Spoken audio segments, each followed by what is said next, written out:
श्री शिवाय नमस्तुभ्यं। पुनीत पावन शिव महापुराण की कथा संपूर्ण विश्व के कल्याण हेतु बाबा देवादिदेव महादेव की कृपा से, भगवान शिव की करुणा से, दया से श्रावण के इस पावन महीने में, जब श्रावण का विराम की ओर अपन चल रहे हैं, ऐसे अवसर पर भगवान देवादिदेव महादेव की कृपा और करुणा से पावन शिव महापुराण की कथा श्रवण करने का सौभाग्य प्राप्त हुआ है। कथा मंडप में विराजमान संतवर, साधुवर, ब्राह्मण जन सभी का शुभाशीष इस व्यासपीठ पर रहे। कथा मंडप में विराजमान सांसद महोदय एवं नगर पालिका अध्यक्ष, उपाध्यक्ष आदि जो भी अतिथिगण, विधायक जन विराजमान हैं, सभी का आतिथ्य। कथा के मुख्य यजमान माँ शीतला सेवा समिति बालोद छत्तीसगढ़, श्री मोहित जी, श्रीमती भगवती साहू, श्री रवि, श्रीमती अन्नपूर्णा श्रीवास्तव एवं संपूर्ण बालोद के निवासी इस कथा के मुख्य यजमान के रूप में विराजमान हैं। सभी को बहुत बहुत साधुवाद। एक बार ताली बजाकर यजमान परिवार और सभी का आदर।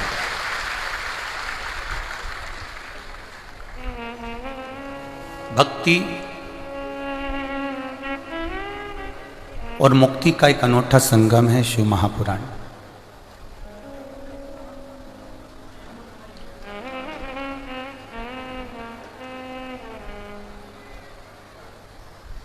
मुक्ति पाने के लिए लोग बहुत प्रयास करते हैं कि हम मुक्त हो जाएं, मुक्ति मिल जाए, मोक्ष मिल जाए। पर शिव महापुराण की कथा कहती है कि मुक्ति पाने का प्रयास करने से ज़्यादा जरूरी है भक्ति पाने का प्रयास करना, क्योंकि भक्ति अगर मिल गई तो मुक्ति तो अपने आप प्राप्त हो जाती है, उसको ढूंढा नहीं जाता।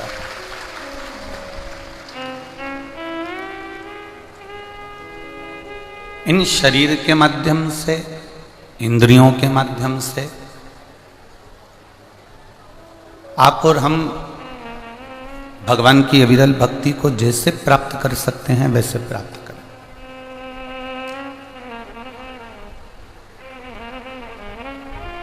बहुत दिखावे से परमात्मा को प्राप्त करने का प्रयास ना करें। भगवान को प्राप्त करने का सबसे सुंदर तरीका जो रामचरितमानस में कहा कि निर्मल मन सो मोहि पावा, मोहि छल छिद्र कपट ना भावा। भगवान को पाने का एक सबसे सुंदर तरीका अगर कोई है तो वो आपका मन, आपके हृदय की पवित्रता, आपके दिल की शुद्धता।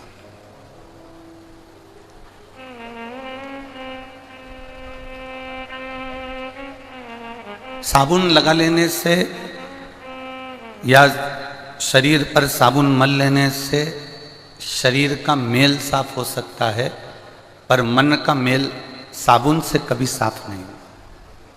मन के मेल को साफ करने का एक तरीका है कि हम भगवान की भक्ति में रमें और सत्संग के माध्यम से, भजन के माध्यम से, कीर्तन के माध्यम से अपने मन के मेल को हम समाप्त करें। ये वो कहे मन बड़ा चंचल है, कैसे तेरा भजन करूं, जितना इसे समझाऊं उतना मैं चलता है। आप इसे जितना संवारने का प्रयास करोगे, आप जितना इसको संवारने के लिए लेकर जाओगे, ये मन उतना विचलित होता चले जाएगा।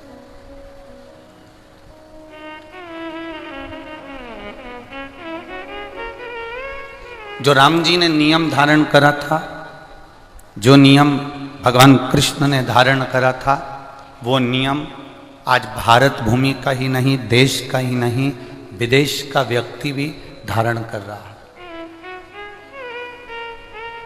राम जी का एक नियम बड़ा भारी था।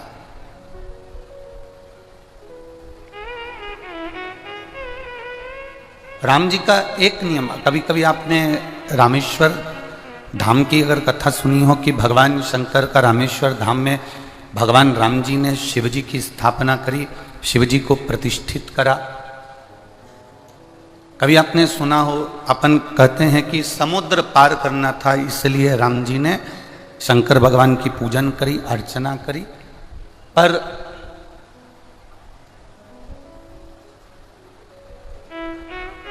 कभी साउथ की एक रामायण का स्मरण करिएगा।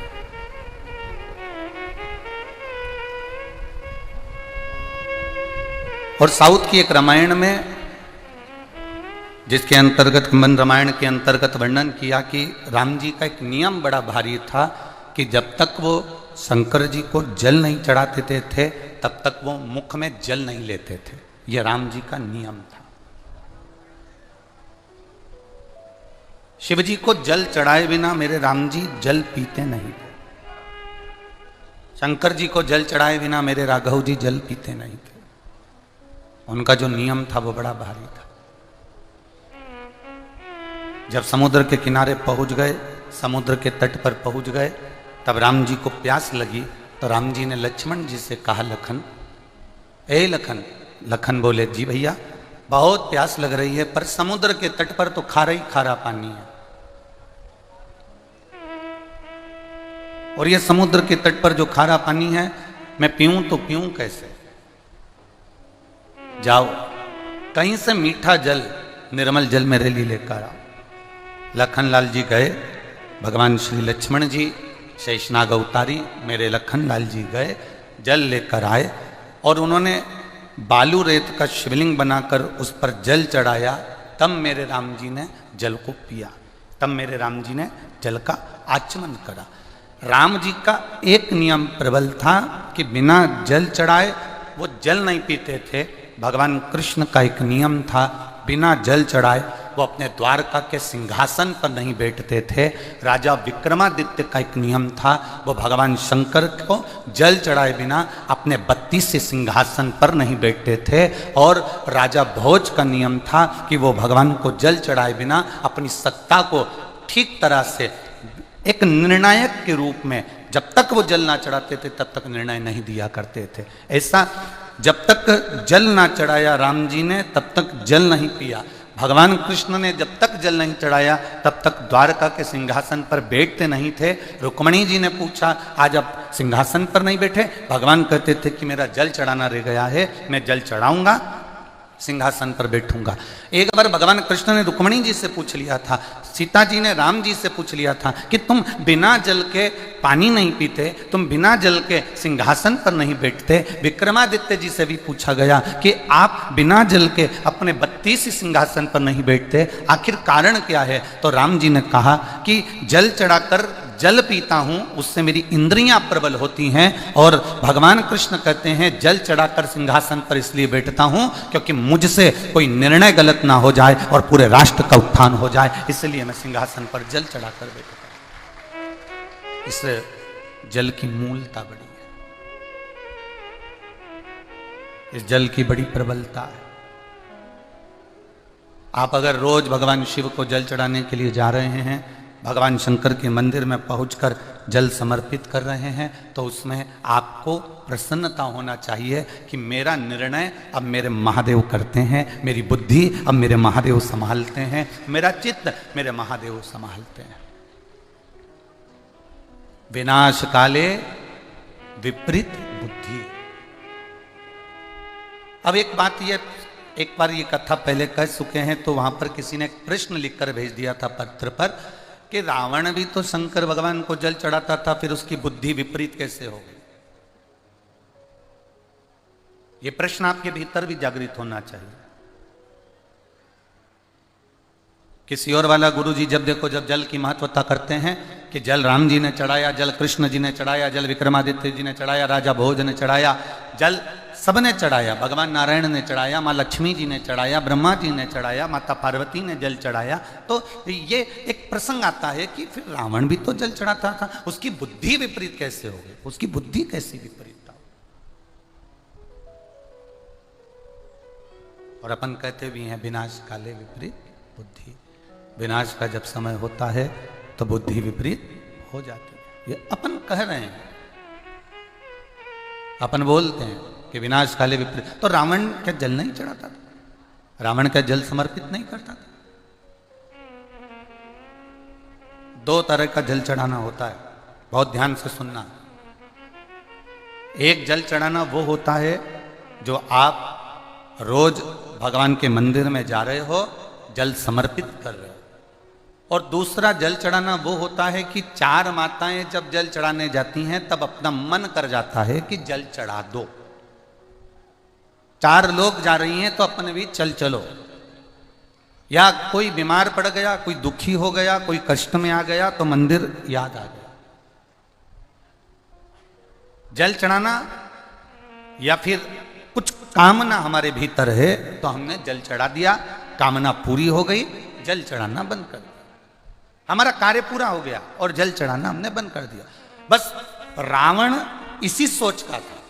जब उसको वर चाहिए था, जब उसको बहुत कुछ प्राप्त करना था, जब उसको बहुत कुछ चाहिए था, तब रावण जल चढ़ाने का काम करता था, तब रावण भगवान की आराधना करता था। और जब रावण के पास में बहुत सारी विद्याएं एकत्रित हो गई, जब रावण के पास में बहुत सारा बल एकत्रित हो गया, जब रावण के पास में बहुत सारी विद्याएं एकत्रित हो गई, तब रावण जल चढ़ाना बंद कर देता था। फिर रावण को किसी ने अक्ल दी, फिर रावण को किसी ने बुद्धि दी कि वो इंद्र तो तुम्हारी सभा में आया ही नहीं, तब फिर जल चढ़ाना प्रारंभ कर दिया कि इंद्र मेरे अधीन हो जाए। फिर जल चढ़ाया, अग्निदेव मेरे अधीन हो जाए, वायुदेव मेरे अधीन हो जाए, ये जल नारायण मेरे अधीन हो जाए, ये देवता मेरे अधीन हो जाए, सारे ग्रह मेरे अधीन हो जाएं। भगवान जल चढ़ाते हैं और भगवान शंकर से वर प्राप्त करते करते सबको अपने अधीन कर लेते हैं। तब अब रावण ने कई बार जल चढ़ाना बंद भी किया।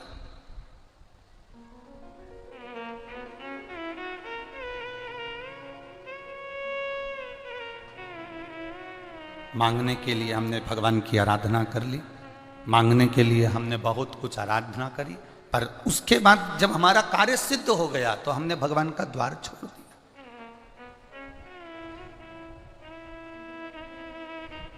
हमें रावण जैसी बुद्धि नहीं लाना है, हमें रावण जैसी विद्या नहीं चाहिए, हमें तो भगवान राम जैसी विद्या चाहिए, हमें भगवान कृष्ण जैसा बल चाहिए, हमें भगवान विक्रमादित्य जैसी बुद्धि चाहिए, हमें राजा भोज जैसी बुद्धि चाहिए, हमें रामकृष्ण परमहंस जैसी, नामदेव जी जैसी, तुकाराम जी जैसी, मीराबाई जैसी, नरसिंह मेहता जैसी, तुकाराम जी जैसी ऐसी बुद्धि हमारे भीतर चाहिए। हमें वो बुद्धि नहीं कि थोड़े दिन तक वो कार्य करा, थोड़े दिन के बाद में हमने बंद कर दिया। 3 महीने हम मंदिर गए, 3 महीने के बाद हमने बंद कर दिया। 4 महीने हम मंदिर गए, 4 महीने के बाद हमने बंद कर दिया। ऐसी विवेकता, ऐसी बुद्धि, ऐसा चित्त हमको नहीं चाहिए।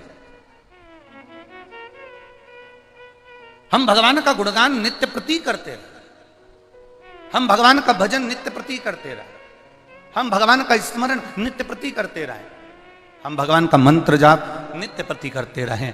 आप आए नहीं और सुबह हो गई, मेरी पूजा की थाली धरी की धरी रह गई।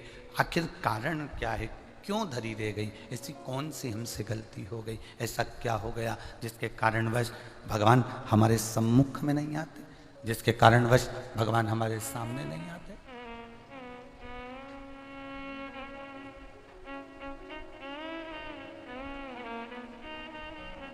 शंभु शरने पड़ी, मांगू घड़ी रे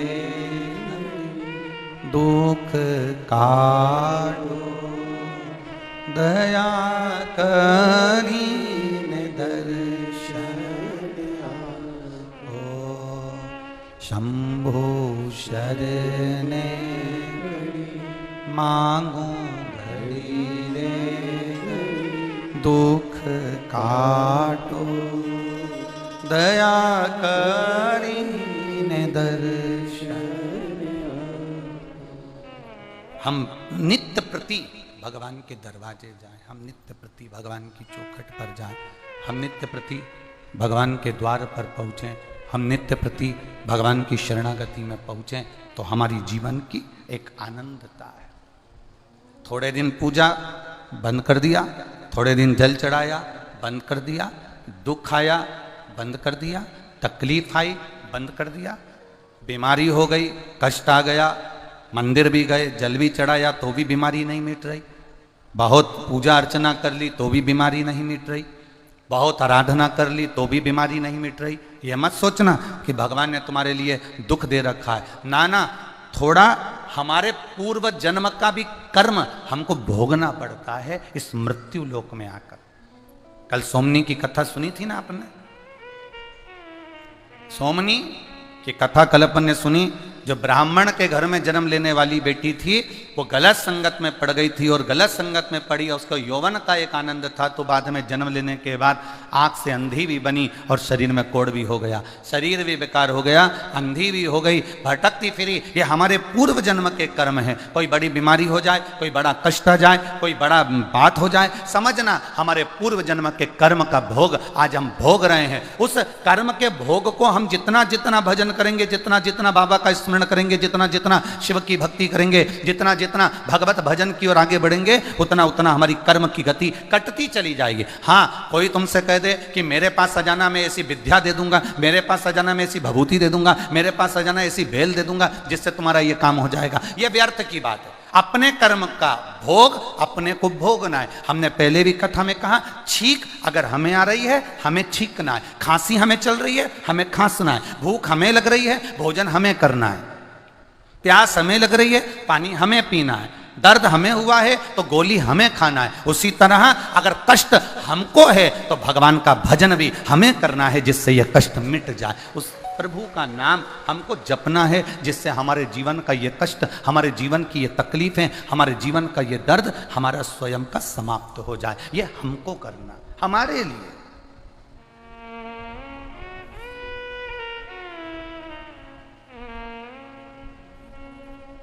राम में और रावण में क्या अंतर था? एक विशाल अंतर, एक बहुत बड़ा अंतर राम जी में और रावण में था। राम जी अयोध्या से चले थे और चलते चलते लंका पहुंचे थे। जितनी जगह से राम जी निकल कर गए थे, आपकी अयोध्या में तो राम जी का पथगमन, राम पथगमन बना है और बड़ा सुंदर राम पथगमन बन रहा है, जहाँ से राम जी चल कर गए। ज़्यादा से ज़्यादा राम जी सबसे ज़्यादा चले हैं तो छत्तीसगढ़ की धरा पर चले हैं, इसलिए आपको बहुत बहुत साधुवाद।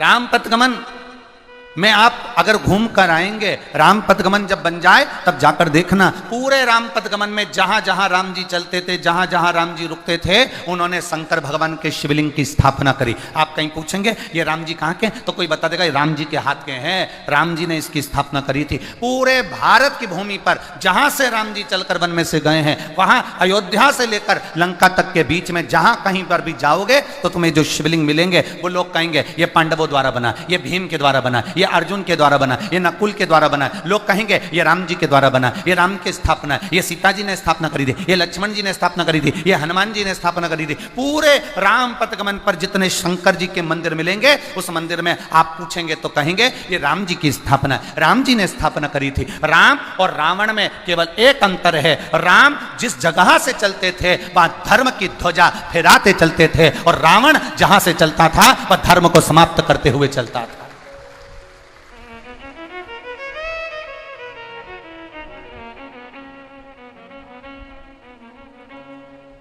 क्या करा राम जी ने? यज्ञ करवाया। राम जी ने क्या करा? यज्ञ अनुष्ठान करवाया। रावण ने क्या करा? कोई यज्ञ कर रहा था तो उसमें रक्त का मटका डाल दिया।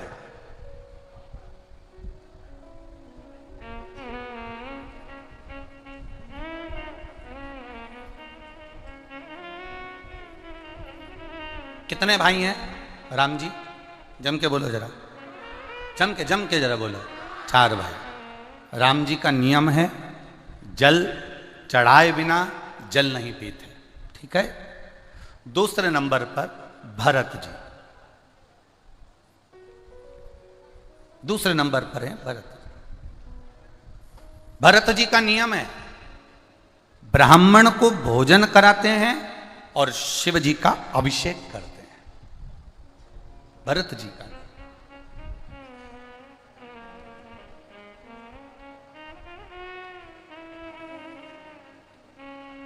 ये भरत जी का नियम।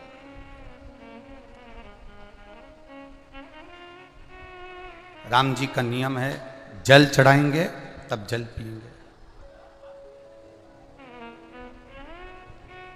और भरत जी का नियम है ब्राह्मण को भोजन कराना, संत को भोजन कराना, गुरुजन को भोजन कराना, कोई आ गया अतिथि दरवाजे पर उसको भोजन कराना, और उसके बाद भगवान शिव की भक्ति में शंकर जी का अभिषेक करना।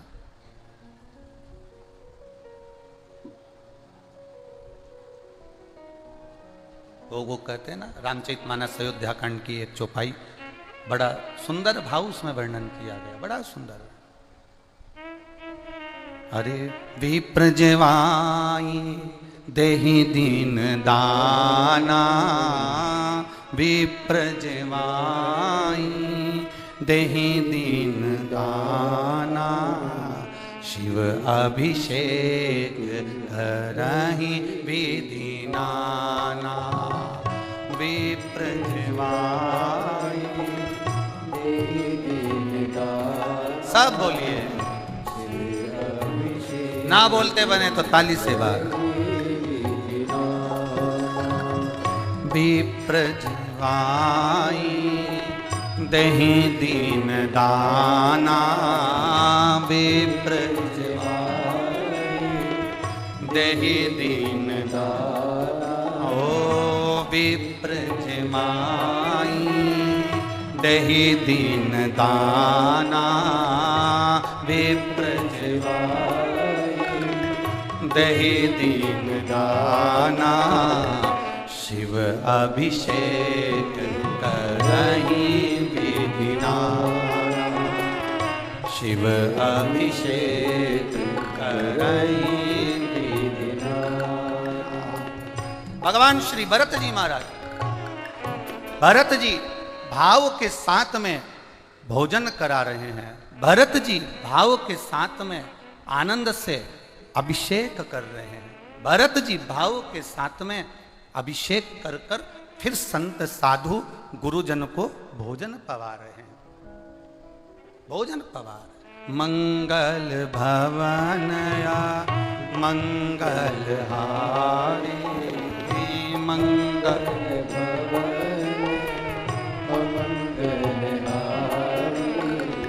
प्रभु सुदर्शन अजय बिहारी, ओ मंगल भवन मंगल हारी, प्रभु सुदर्शन अजय बिहारी। भरत जी का नियम बड़ा प्रबल है, भरत जी उस नियम को निभा रहे हैं। अभिषेक रोज कर रहे हैं प्रतिदिन, और प्रतिदिन अभिषेक के साथ में ब्राह्मण का भोजन है, प्रतिदिन अभिषेक के साथ में संत भोज भी। बिना अभिषेक के भरत जी एक दिन भी नहीं रह पाए। राम जी का नियम है जल चढ़ाकर जल पीना, भरत जी का नियम है विप्र जेवाई दहि दीन दाना, विप्र जेवाई दहि दीन दाना, शिव अभिषेक करहि विधि नाना, शिव अभिषेक करहि विधि नाना, शिव अभिषेक करहि विधि नाना। कई बार माँ जानकी जी राघव जी से पूछती रही हैं, कई बार माँ जानकी जी माता सीता जी राम जी से पूछती रही कि आप सवेरे जब अभिषेक करने के लिए बैठते हो, सवेरे आप जब जल चढ़ाने के लिए बैठते हो राघव जी, उस समय आपकी आंखों में जल क्यों भरा था, आपके नेत्रों से जल क्यों झलक रहा होता है? पूजन करते समय किसी के नेत्रों में जल आता है क्या? यहाँ कई माताएं बैठी हैं, कई भाई बैठे हैं, कई बच्चे बैठे हैं, कई बेटे बैठे हैं, कई बेटियां बैठी हैं। कई बार मंदिर में जाते ही, कई बार शिव पुराण सुनते ही, कई बार भगवान की पशुपति व्रत करते ही, कई बार शंकर जी को जल चढ़ाते समय आपकी भी आंखों में जल आ जाता है। कभी कभी अचानक, कोई कारण नहीं है रोने का, फिर भी आंख में जल।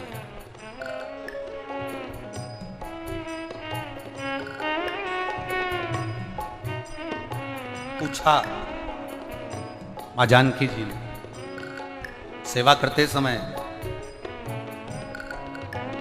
स्मरण करते समय आपकी आंखों में ये जल किस लिए? क्यों?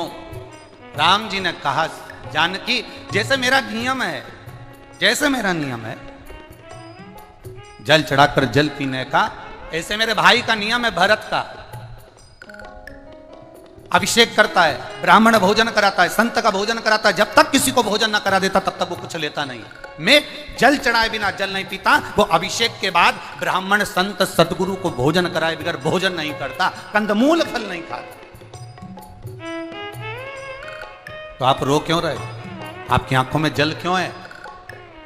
आपके नेत्रों में जल क्यों है? कई माताएं पूछती है, कई बार हमारी भी आंखों में जल आ जाता है गुरुजी, कई बार हम कथा सुनते सुनते रो लेते हैं गुरुजी, कई बार टीवी पर कथा सुनते सुनते हमारी आंख में आंसू आ जाता है गुरुजी, कभी मंदिर में अभिषेक करते करते आंसू आ जाते हैं, कभी जल चढ़ाते समय आंसू आ जाते हैं, कभी कभी पशुपति व्रत करते हुए आंसू आ जाते हैं गुरुजी। कारण क्या है? उसका एक कारण है, जरूर आपके पूर्वज, आपके पितर, आपको, आपके कुल देवता, आपके पितर, आपके पूर्वज, आपके गए हुए जीव आपको याद करते हैं और कहते हैं मेरे घर की बहू जल देकर हमको तार रही है, इसलिए यह कृपा हो रही। ये कृपा अपने आप, ये अपने आप। विप्रजमाई दहे दीन दाना, विप्रजमाई दहे दीन दाना, शिव अभिषेक कराई विना, शिव अभिषेक कराई विना। मांगई हृदय महेश मनाई, मांगई हृदय महेश मनाई, कुशल मातु पितु परिजन भाई, कुशल मातु पितु परिजन भाई, मंगल मंगल हारी, मंगल भवन मंगल हारी, प्रभु अजर बिना, मंगल भवन मंगल हारी। आओ से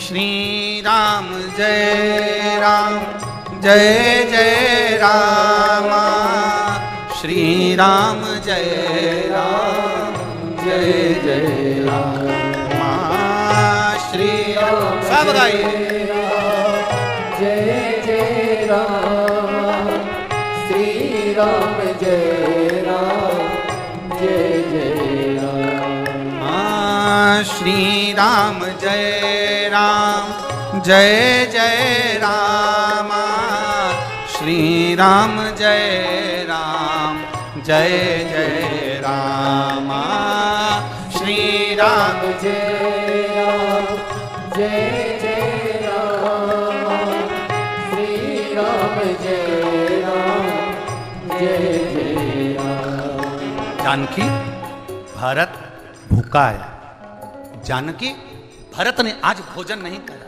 जानकी भरत ने आज कंदमूल फल नहीं खाया, आज वो भूखा है।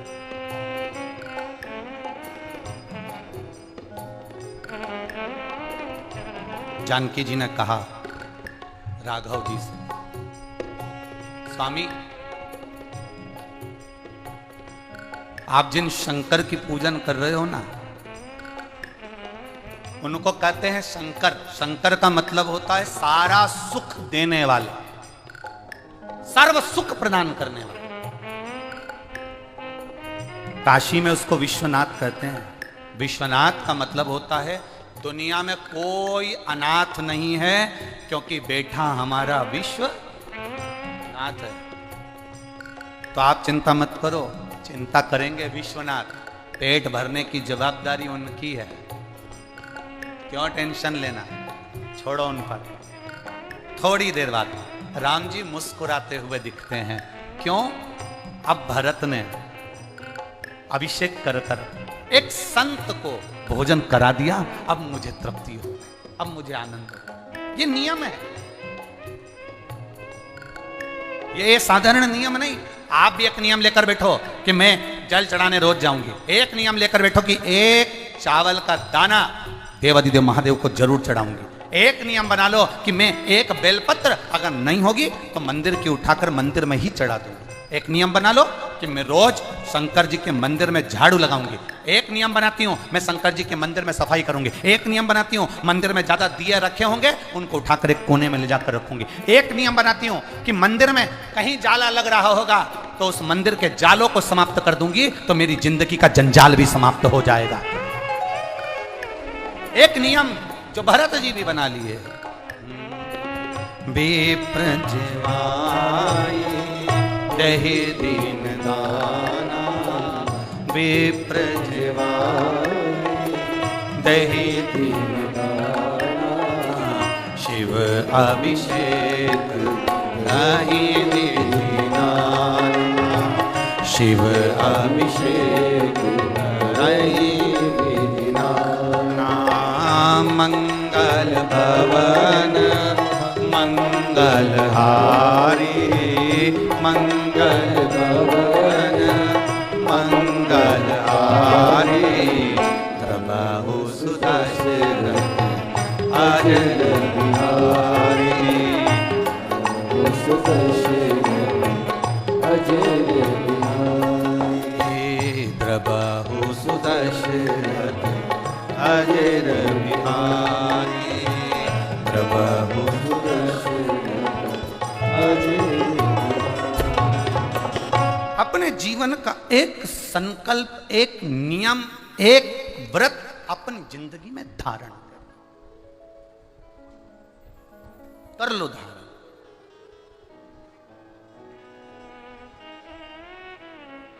राम जी जैसे नियम धारण कर कर धर्म की ध्वजा आगे फहराने का एक नियम बना। एक आपके क्षेत्र के अंतर्गत ये बालोद जिला है ना, बालोद जिला के अंतर्गत आसपास का जो क्षेत्र है, इन क्षेत्रों में एक बड़ी विडंबना सी है।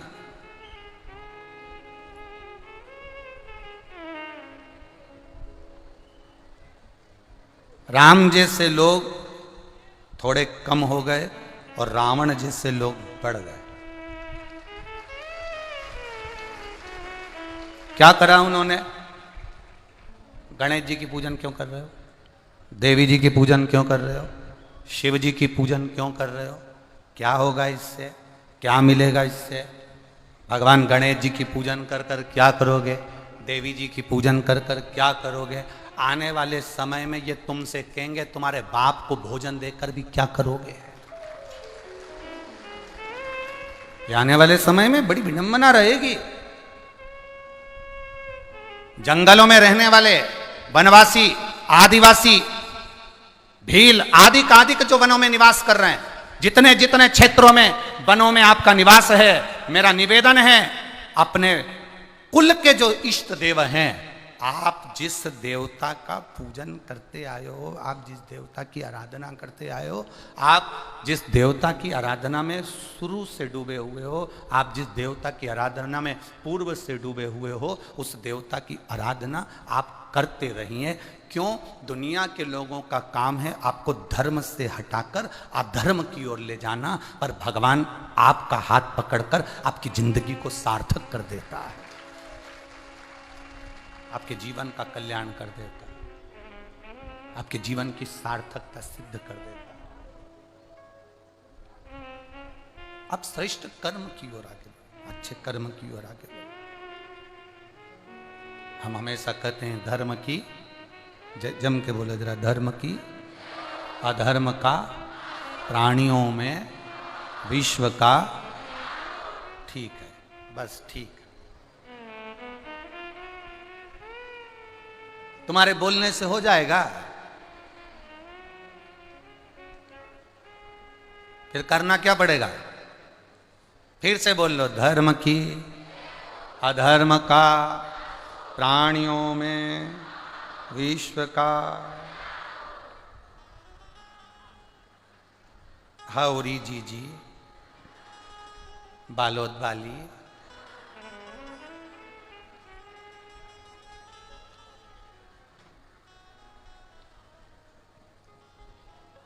अपन तो तोड़ा, सुर्रा, पुत्री और करधन पहनो और आग लगन दो। अपने कई कर।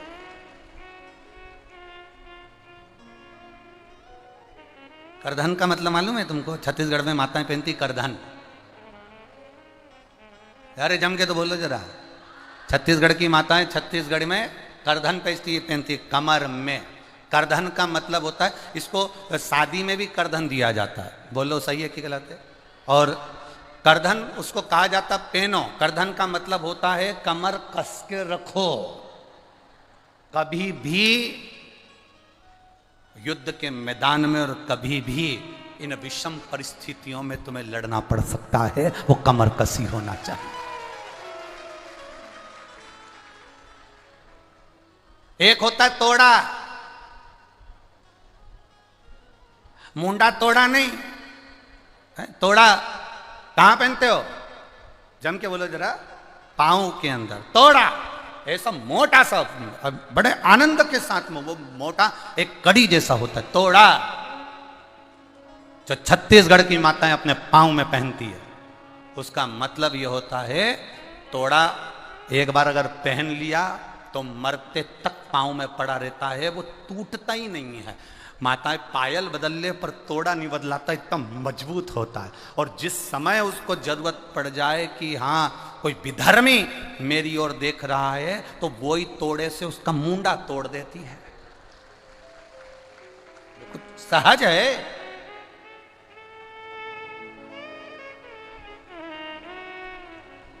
फिर से बोलो, धर्म की, अधर्म का, प्राणियों में, विश्व का।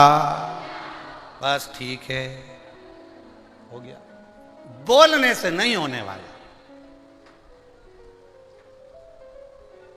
बोलने से नहीं। अब थोड़ा सा करके भी दिखाना है आपको, थोड़ा सा करके दिखाना है आपको। जिन जिन क्षेत्रों में कहा जाए कि गणेश जी की पूजन मत करो, जिन जिन क्षेत्रों में कहा जाए कि माता रानी की पूजन मत करो, जिन जिन क्षेत्रों में कहा जाए कि शंकर जी पे जल मत चढ़ाओ, बस अब तुम्हारी बारी है। अब तुम्हारे को क्या करना है, ये तुम्हारी जवाबदारी है। हमारे बाप को बाप कहने से कोई नहीं रोक सकता, हमारी माता को मां कहने से कोई नहीं रोक सकता। पिता को पिता कहने से कौन रोकेगा साहब? आज के जमाने में एक विषम परिस्थिति में लोगों को लाकर छोड़ दिया। केवल राजनीति के चक्कर में लोग धर्म को खिलौना बनाकर खेल रहे हैं। एक राजनीति के चक्कर में धर्म को खिलौना बनाया जा रहा है और सनातन धर्म से खेला जा रहा है। मत पूछो भगवान को, मत पूछो देवी देवता को। अब लोग ये हो गए हैं, अब ऐसे ऐसे महाराज उन भी बैठे हैं जो भगोने के अंदर बड़े बर्तन में खुद बैठ जाते हैं और दूध से अपना अभिषेक कराकर उस दूध की खीर बना के अपने भक्तों को खिला देते हैं। ऐसे ऐसे भी बैठे हैं और ऐसे ऐसे भक्त भी गजब के, कहां मूर्खता में पड़े हुए, किस ओर जा रहे हो आप? जवाबदारी तुम्हारी है, तुम्हारे जवाबदारी को तुम्हें निभाना है। भगवान की भक्ति, हम ये नहीं कहेंगे कि आप किसी के कहने में आकर अपने देवता को, अपनी देवी को, अपने उपासना को, अपने भजन को, अपने कीर्तन को बंद कर दो, बल्कि प्रयास करना जब गणेश जी के दिन आए तो गांव गांव में गणेश बैठे और देवी जी के दिन आए तो गांव गांव में देवी बैठे। ये प्रयास करें। भड़काएंगे लोग, आप शब्द कहेंगे लोग, ताना देंगे लोग, आड़ा टेढ़ा बोलेंगे लोग, ये दुनिया के लोगों का बोलने का काम है, तो ये बोलते रहेंगे। एक बात अपनी बुद्धि में बिठा कर रखना, अपने चित्त में उतार कर रखना, जब तुम्हारी दुख की घड़ी होती है, ये तुम्हारे, अभी हमने कथा में कहा था राजगढ़ की, कि तुम्हारे मोबाइल में फेसबुक पे 2000-3000 लोग जुड़े हैं, व्हाट्सएप पर तुमसे कम से कम 5-7-8 हजार लोग जुड़े हैं। बोलो सही है कि गलत है? अरे बोलते जाओ जरा। इंस्टाग्राम पर तुमसे 2-5 हजार लोग जुड़े हैं, यूट्यूब पर तुमसे 2-5 हजार लोग जुड़े हैं। अब एक काम करो, तुम बीमार पड़कर हॉस्पिटल गए तो तुम्हारे मोबाइल पर जितने जुड़े थे उन सबको मैसेज कर दो कि मैं बीमार हूं और तुम सब मुझे हॉस्पिटल में मिलने आओ, मुझे 500 रुपये की जरूरत है, जितने भी आओ मुझे 500 रुपये देकर जाना, मेरी बीमारी में खर्चा होगा। जितने जुड़े हैं ना, उसमें से 1-2 आ गए तो बहुत बड़ी बात है। तुम्हारे व्हाट्सएप से, यूट्यूब से, फेसबुक से जुड़े हुए तुम्हारे साथी तुम्हारे साथ नहीं खड़े होंगे, बल्कि तुम्हारी दुख की घड़ी में तुम्हारा पिता, तुम्हारी माँ, तुम्हारी पत्नी, तुम्हारा पति और तुम्हारे बच्चे खड़े होंगे। दुख की घड़ी में कितने खड़े हो जाते हैं? कौन खड़ा हुआ, कौन आया सामने? दुख की घड़ी में केवल तुम्हारा परिवार, तुम्हारे पिता, तुम्हारी माता, तुम्हारी पत्नी, तुम्हारे बच्चे, तुम्हारा पति, बस दुख की घड़ी में वो पूरे समय जूझते हैं। दिखाना है, ले गए, जांच कराना है, ले गए, कहीं कुछ कराना है, ले गए, वो दुख की घड़ी में जूझ रहे, केवल जूझ रहे। ना हमने पत्नी को समय दिया, रिटर्न बढ़ाओ, रिटर्न, ए बाबू रिटर्न बढ़ाइए। ना हमने पत्नी को समय दिया, ना हमने बच्चों को समय दिया, ना हमने पति को समय दिया, ना हमने पिता को समय दिया, ना हमने अपनी माता को समय दिया। 24 घंटे मोबाइल पर मित्रों को, दोस्तों को समय दिया, और जिनको समय दिया उन्होंने तुमको समय नहीं दिया, और जिनको तुमने समय नहीं दिया उन्होंने अपना पूरा समय तुम्हारे दुख में लगा दिया, पूरा समय।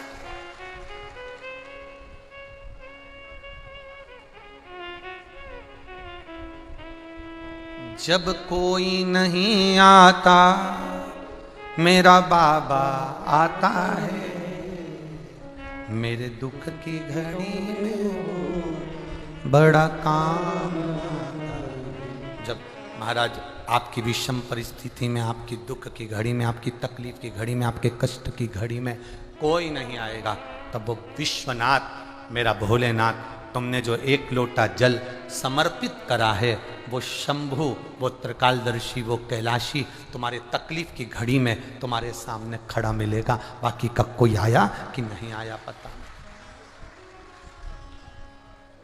बोल बम का नारा है, सारी समस्या का हल। राम जी ने नियम बनाया था जल का, भगवान कृष्ण ने नियम बनाया था जल का, विक्रमादित्य जी ने नियम बनाया था जल का, राजा भोज जी ने नियम बनाया था जल का। जल चढ़ाने में जो नियम है वो नियम मत दो। एक बार अगर पशुपति व्रत करा, नहीं फायदा मिला, दूसरी बात, एक नियम बड़ा पक्का होना चाहिए, एक नियम बड़ा प्रबल होना चाहिए। दो असुर हुए, दो राक्षस हुए, दो असुर हुए और बड़े प्रबल असुर थे वो, बड़े प्रबल। उसमें से एक का नाम था बतापी और दूसरे का नाम था इलवल। उसको लोग अतापी भी कहते थे। एक बतापी था, एक अतापी था। अतापी का नाम इलवल था। बड़े प्रबल थे।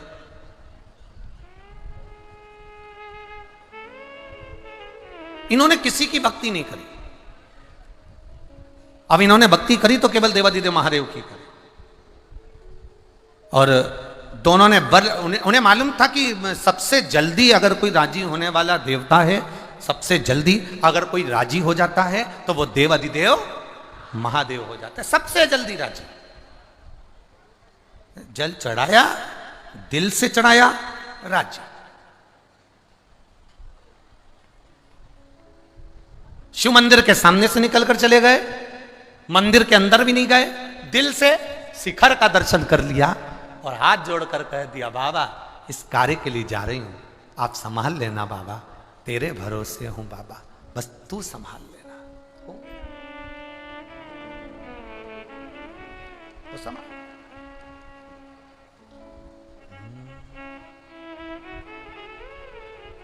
कौन सवाल है महाराज? तेरे भरोसे मेरी,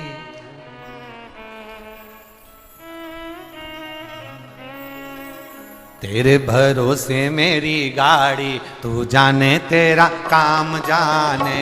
अरे तेरे भरोसे मेरी गाड़ी, तू जाने तेरा काम जाने। ओ तेरे भरोसे मेरी गाड़ी, तू जाने तेरा काम जाने। अरे तेरे भरोसे मेरी गाड़ी, तू जाने तेरा काम जाने। अरे तेरे भरोसे मेरी गाड़ी, तू जाने तेरा काम जाने। तेरे भरोसे मेरी गाड़ी, तू जाने तेरा काम जाने। अरे तेरे भरोसे मेरी गाड़ी, तू जाने तेरा काम जाने।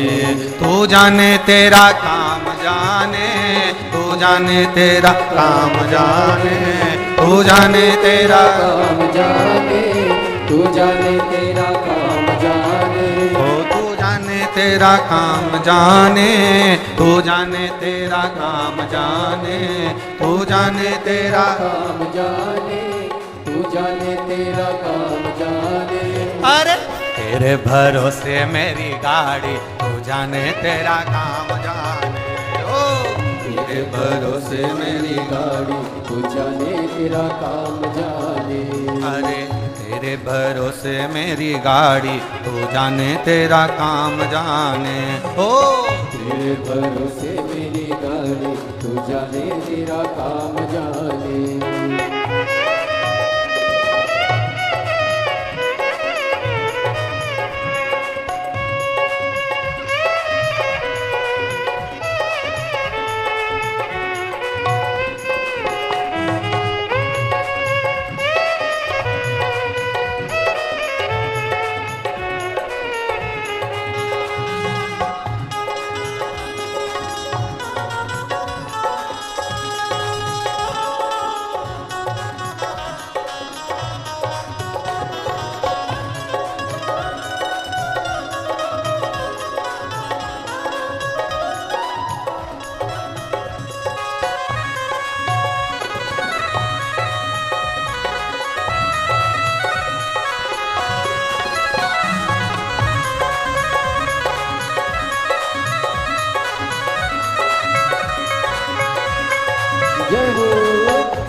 बड़े भाव से।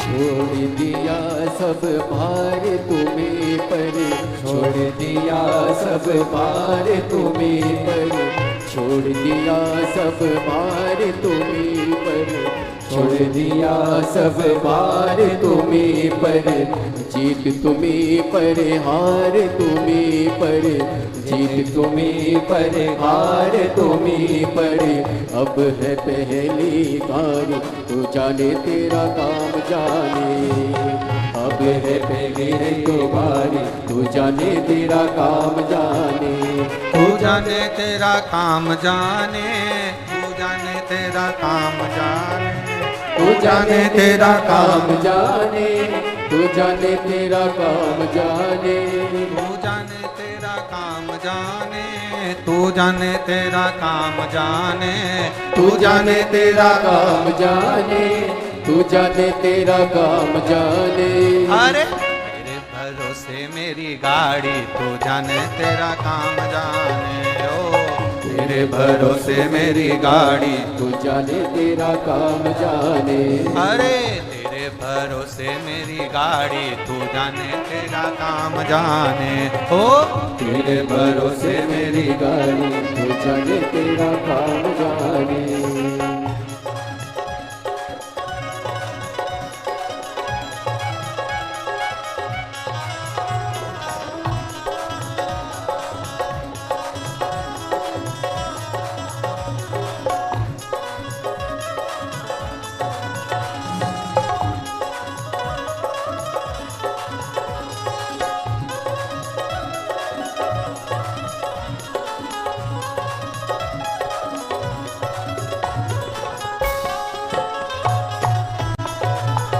जय हो।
जब से तेरी शरण में आया, जब से तेरी शरण में आया, जब से तेरी शरण में आया, जब से तेरी शरण में आया, एक अनोखा आनंद पाया, एक अनोखा आनंद पाया, मिट गई चिंता सारी तू जाने तेरा काम जाने, मिट गई चिंता सारी तू जाने तेरा काम जाने, तू जाने तेरा काम जाने, तू जाने तेरा काम जाने, तू जाने तेरा काम जाने, तू जाने तेरा काम जाने, तू जाने तेरा काम जाने, तू जाने तेरा काम जाने, तू जाने तेरा काम जाने, तू जाने तेरा काम जाने।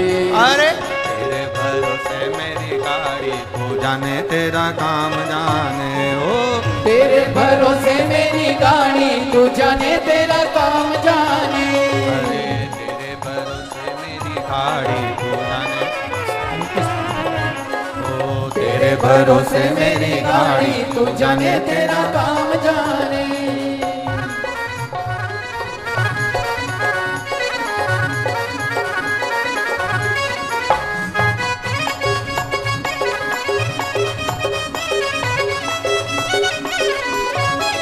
बोले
तेरे भरोसे एक आस यही है, तेरे भरोसे एक आस यही है, चरणों में अरदास यही है, चरणों में अरदास यही है।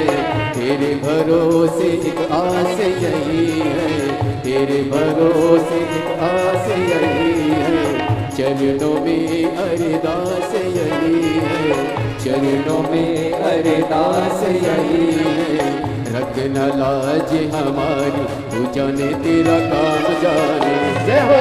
रखना लाज हमारी तू जाने तेरा काम जाने, तू जाने तेरा काम जाने, तू जाने तेरा काम जाने, तू जाने तेरा काम जाने, तू जाने तेरा काम जाने, तू जाने तेरा काम जाने, तू जाने तेरा काम जाने, तू जाने तेरा काम जाने, तू जाने तेरा काम जाने।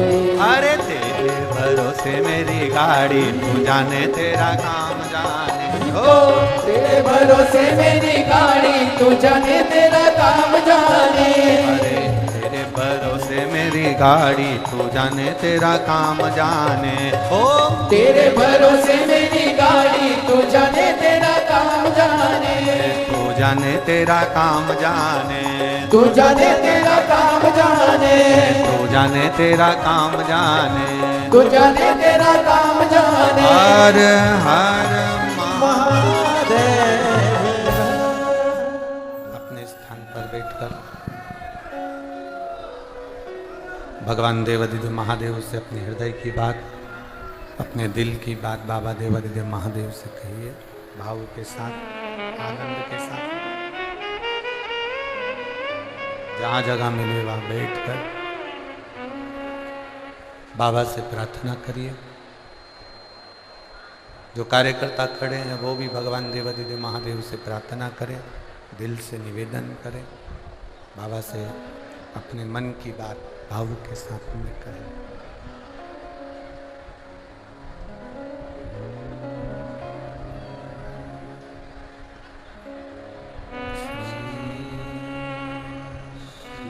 शिवाय नमस्तु श्री शिवाय नमस्तु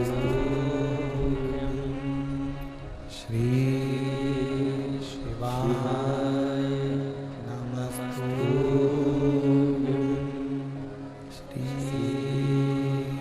शिवाय नमस्तु श्री शिवाय नमस्तु। भोला सब दुख काटो मारा, ओ भोला सब दुख काटो मारा। शिव शंकर जपो तेरी माला, भोले बाबा जपो तेरी माला, भोला सब दुख काटो मारा, ओ भोला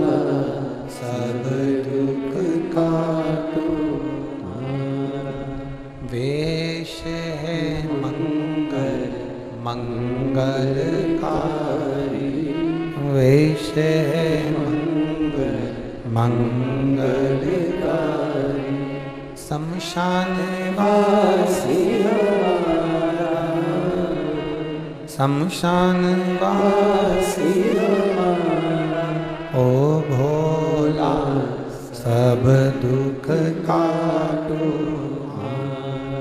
ओ भोला सब दुख काटो।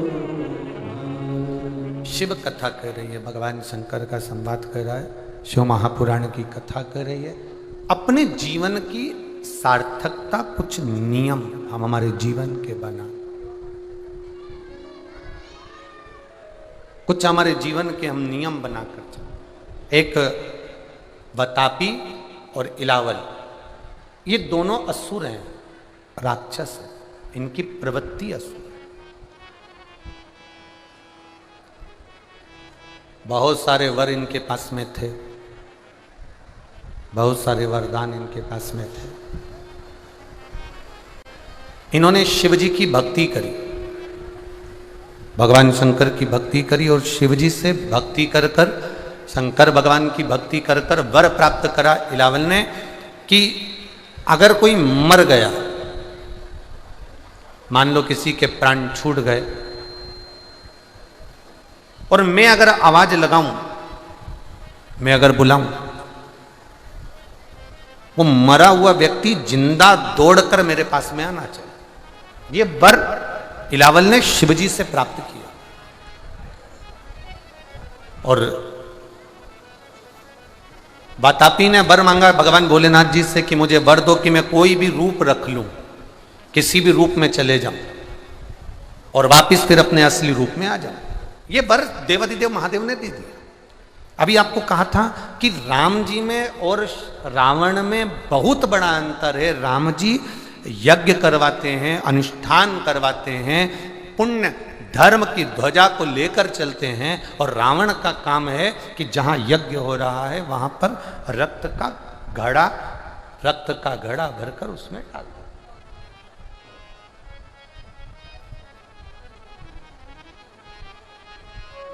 यज्ञ नहीं होने देना, भजन नहीं होने देना, कीर्तन नहीं होने देना, मंत्र जाप नहीं होने देना, ये नष्ट करने का काम है उसका।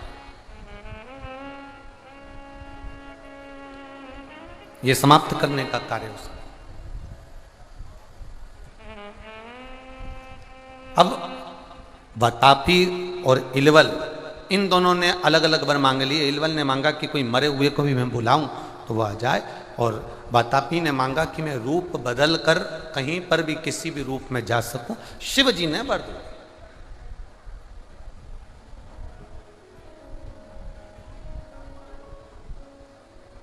इतना वर प्राप्त करने के बाद इन दोनों ने एक काम चालू करा कि अब अपन मरने वाले तो है, क्योंकि मरे हुए को भी मैं जिंदा कर सकता हूं, बुलाऊंगा और उसको आना पड़ेगा। कोई एक उपाय, धर्म को अगर नष्ट किया जाए तो असुरों का राज्य, राक्षसों का राज्य सदा के लिए रह सकता है। अगर धर्म नष्ट हुआ, मेरी माताओं से निवेदन है, और जितने मेरे भाई यहां कथा में बैठे हैं और जितने आस्था चैनल पर कथा सुन रहे हैं और जितने फेसबुक यूट्यूब पर कथा श्रवण कर रहे हैं, उनसे एक निवेदन करना चाहूंगा, अपने घर से एक पानी का लोटा अपने घर से, घर का कोई भी सदस्य शंकर के मंदिर में, शिवालय में जाकर चढ़ाए, और उस चढ़े हुए जल का थोड़ा सा भाग लेकर आकर अपने घर के पूरे भागों में छिड़के, और अगर बन सके तो जो पानी सब पीते हैं उसी जल में वो जल थोड़ा सा डाल दिया जाए, जिससे सबके अंदर वो जल पहुंचे, तो उसके जीवन की सिद्धता अपने आप आ जाती है। अपने जीवन की सिद्धता अपने आप आ जाती है।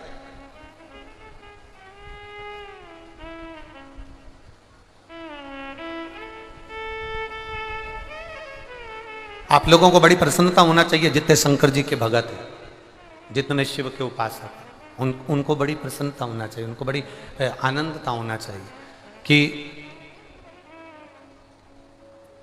चंद्रयान 3 चंद्रमा की दक्षिण सतह पर जहां उतरा था, वैज्ञानिकों ने और हमारे राष्ट्र के एक आनंद सुख में उस स्थान का नाम, जहां पर चंद्रयान-3 चंद्रमा के दक्षिण सतह पर जहां उतरा था, उस स्थान का नाम शिव शक्ति पॉइंट रखा है।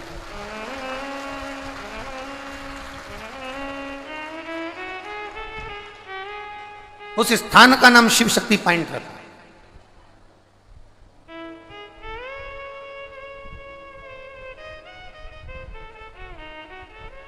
जहां चंद्रयान-2 गया था, जहां पर वो उतरा था, उस स्थान का नाम तिरंगा पॉइंट रखा था। परंतु चंद्रयान-3 जहां उतरा तो वैज्ञानिकों ने जो कहा कि हमारे वेद और हमारे शास्त्र हमारे शिव तत्व को जानने वाला, शंकर की भक्ति क्या होती है, शिव के माध्यम से वेदों से जो विज्ञान ने प्राप्त करा, उस विज्ञान ने जो वेदों से प्राप्त करा, वो प्राप्त करा हुआ पहला गया चंद्रयान-2 नहीं पहुंचा, चंद्रयान-1 नहीं पहुंचा, पर चंद्रयान-3 बिल्कुल चंद्रमा की सतह पर पहुंचने का कारण कि कहीं शिव की कृपा, शंकर की भक्ति, हमारे वेद, हमारे शास्त्र, हमारी पुराणे, ये हमारे वेद कोई सहज नहीं है, हमारी पुराणे, हमारे शास्त्र कोई सहज नहीं है।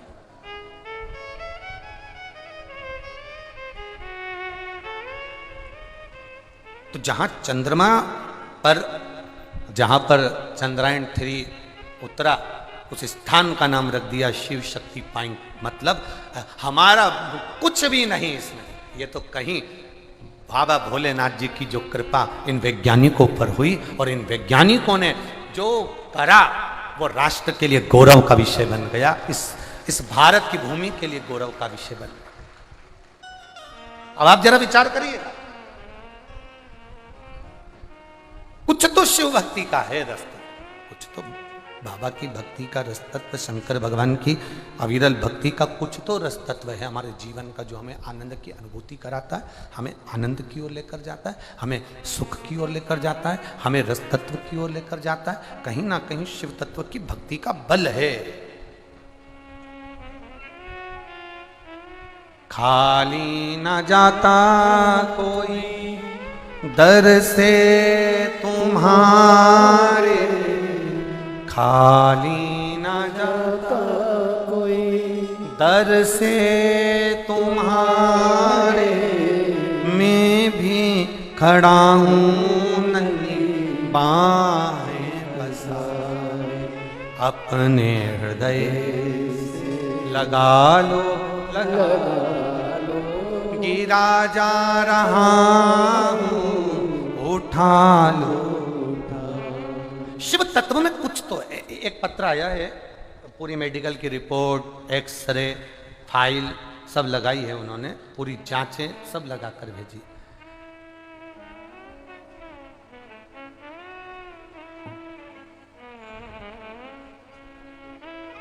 रामकुमार वर्मा, ग्राम करई, बदनास,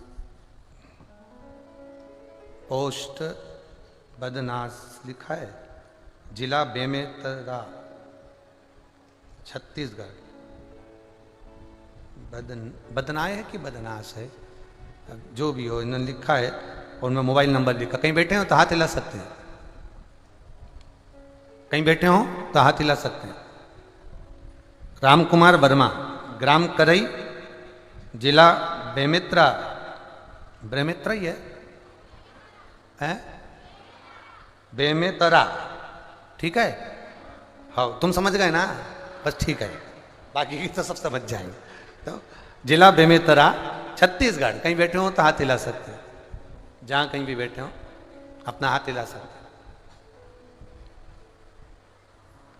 उन्होंने पत्र में लिखा है, गुरुदेव मेरी सारी मेडिकल की जांचें लगा रहा हूँ, 2019 में मेरी तबीयत खराब हो गई, भारी बीमारी डॉक्टरों द्वारा बताई गई, करता क्या? सब जांचें आपके उस फाइल में लगाई गई हैं गुरुदेव। परिवार वाले भी टेंशन में, रोग ठीक होने का नाम नहीं ले रहा, करें तो करें क्या। तब हिम्मत करी, किसी ने कहा टीवी पर कथा आती है आप सुना करो। हमने कथा सुनना चालू करी तो हमने, आप कहते हो शिव की कथा रोग से भी मुक्ति देती है और मन से भी भाव को शुद्ध कर देती है। हमने नियम बना लिया, जब तक मैं ठीक नहीं होऊंगा तब तक कथा नहीं छोड़ूंगा।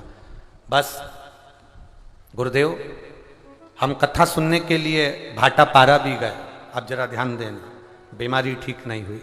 रायपुर भी गए, गुड़हारी गए, कोकड़ी बालोद गए, बलौदा बाजार गए, भिलाई, महाराष्ट्र की अकोला, तिल्दा नेवरा, प्रयागराज, सीहोर, उज्जैन, ओमकारेश्वर, सब दूर हम बाबा की प्रार्थना किए और जहां जहां आपकी कथा हुई उस कथा में भी हम गए। और आखिरी में हम बाबा से कहे थे, जब तक हम कथा नहीं छोड़ेंगे, जब तक आप हमारी बीमारी ठीक नहीं कर दोगे। बाबा की ऐसी कृपा हुई गुरुदेव, अब हम बिल्कुल ठीक हैं। इसलिए बाबा को हम यहाँ नमन कर कर आज अपने पूरे परिवार के साथ यहाँ कथा श्रवण करने के लिए आए हैं। ये शिव तत्व है। बीमारी बड़ी थी इसलिए हम वर्णन नहीं कर सकते, ये पूरी फाइल हम लगाकर भेज रहे हैं जिसमें सारी जांचें, सारी रिपोर्टें, सारे एक्सरे, सारी फाइलें हम लगा रहे हैं। ये शिव तत्व है। ओ घड़ी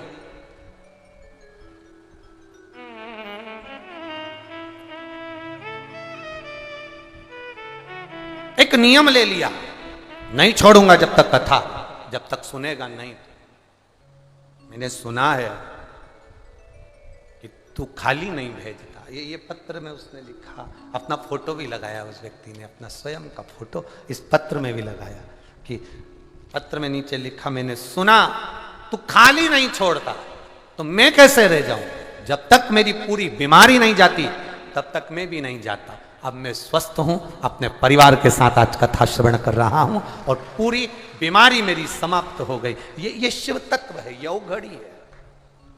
एक नियम हम भी बनाए हमारे जीवन में कि हम शिव के मंदिर जाएं, शिवालय जाएं, देवालय जाएं, शंकर भगवान को एक लोटा जल समर्पित करें, शिव की आराधना करें, शंकर भगवान पर एक चावल के दाने, कोई भी नियम हमारी जिंदगी का बना ले जिस नियम के बल पर हम भगवान की शरणागति को प्राप्त कर सकें। कोई भी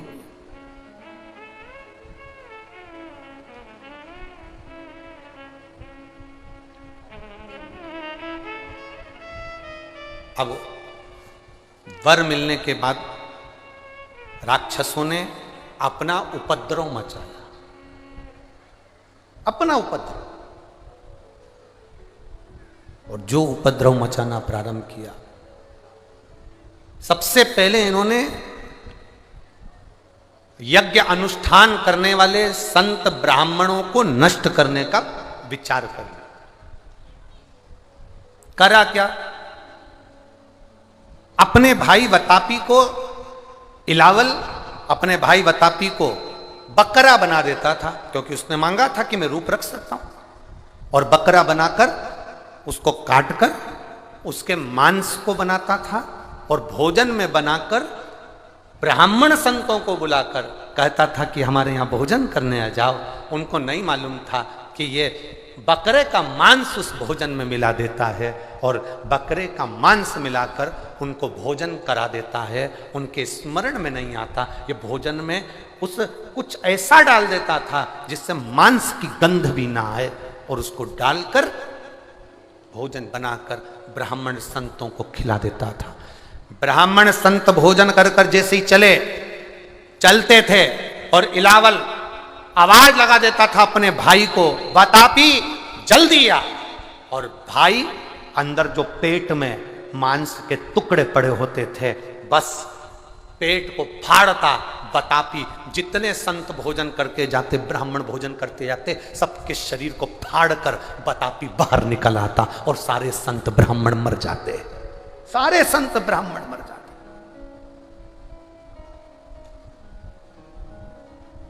एक नियम बना लिया, ये बकरा बनता, भोजन बनता, उस भोजन के माध्यम से सबको भोजन माध्यम से खिलाकर सबके शरीर को फाड़ देता, आवाज लगा। हाहाकार मच गया, सब दूर, सब देवता शिव जी के पास में गए। ये इलावल और वतापी तो बड़े उपद्रवी काम कर रहे हैं, आज तक कोई असुर ने ऐसा काम नहीं करा। लोग लड़े तो सामने से लड़े, विधर्मी हुए तो सामने से हुए, पर खिलाकर नष्ट करना, आज के जमाने में भी बस वही काम हो रहा है। आज का जो समय है ये भी इलावल और बताती का समय चालू लगता है।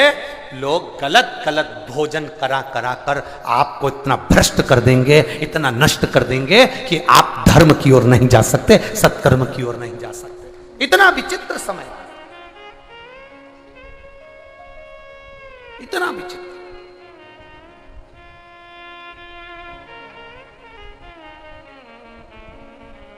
कहां गलत संगतियों में हम पड़ रहे हैं,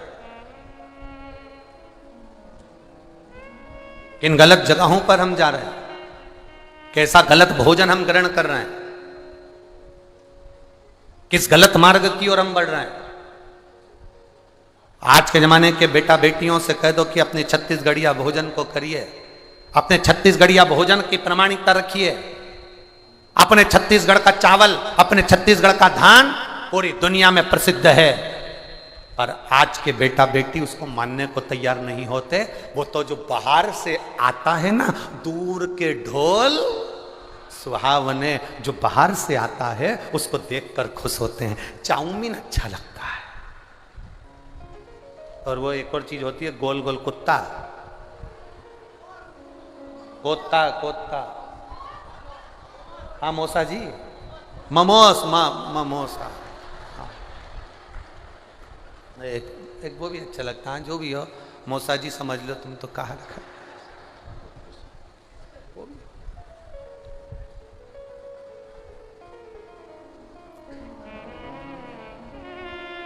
नष्ट होगा भोजन, नष्ट होगा। और हम सोचें, शास्त्र कहता है जैसा खाया अन्न, जम के बोलो जरा, वैसा हो गया। जैसा पियो पानी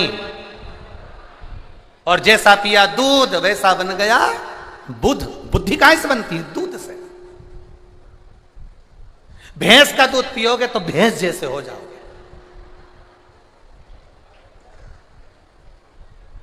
तुम्हारे घर में तुम्हारी बहू तुम्हारी क्यों नहीं सुन रही, समझ जाओ। घर में जो दूध आ रहा है वो भैंस का आ रहा है। कारण भैंस के आगे कितनी भी बीन बजाओ वो सुनती नहीं है।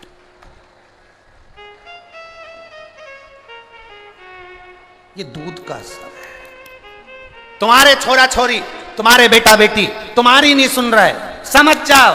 बोलो जम के, घर में भैंस का दूध आ रहा, तुम कितनी भी बीन बजाओ, छोरा मुझे कथा में छोड़िया, नहीं जाएगा। उधर मत जा, जाए। रोड पे अगर भैंस चल रही हो, तुम कितना भी हारन बजा के देखना, कितने भी हारन, वो आराम से दुमड़ी हिलाए उसकी पूंछ, और कितना भी हारन बजाओ ने, धीरे से भैंस ऐसी पलट के देखे जैसे नई नवेली बहू। उस भैंस के सूझे कितना ही हारन बजाओ नहीं हटे।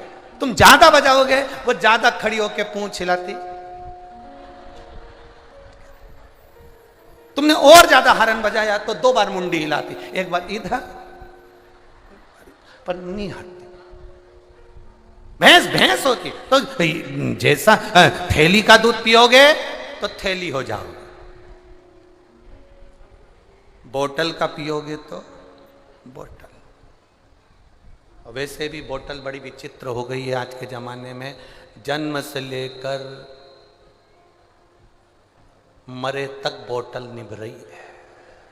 जन्म से लेकर पैदा हुए उसके बाद माँ ने जो हाथ में दूध की बोतल पकड़ाई, वो बोतल मरते दम तक नहीं छूटी।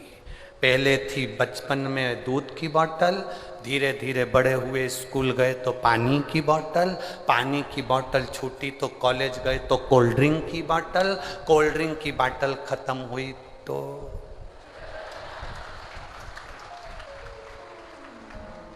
और जब वो बोतल पूरे तुमको निगल गई, तब आखिरी में ग्लूकोज की बोतल,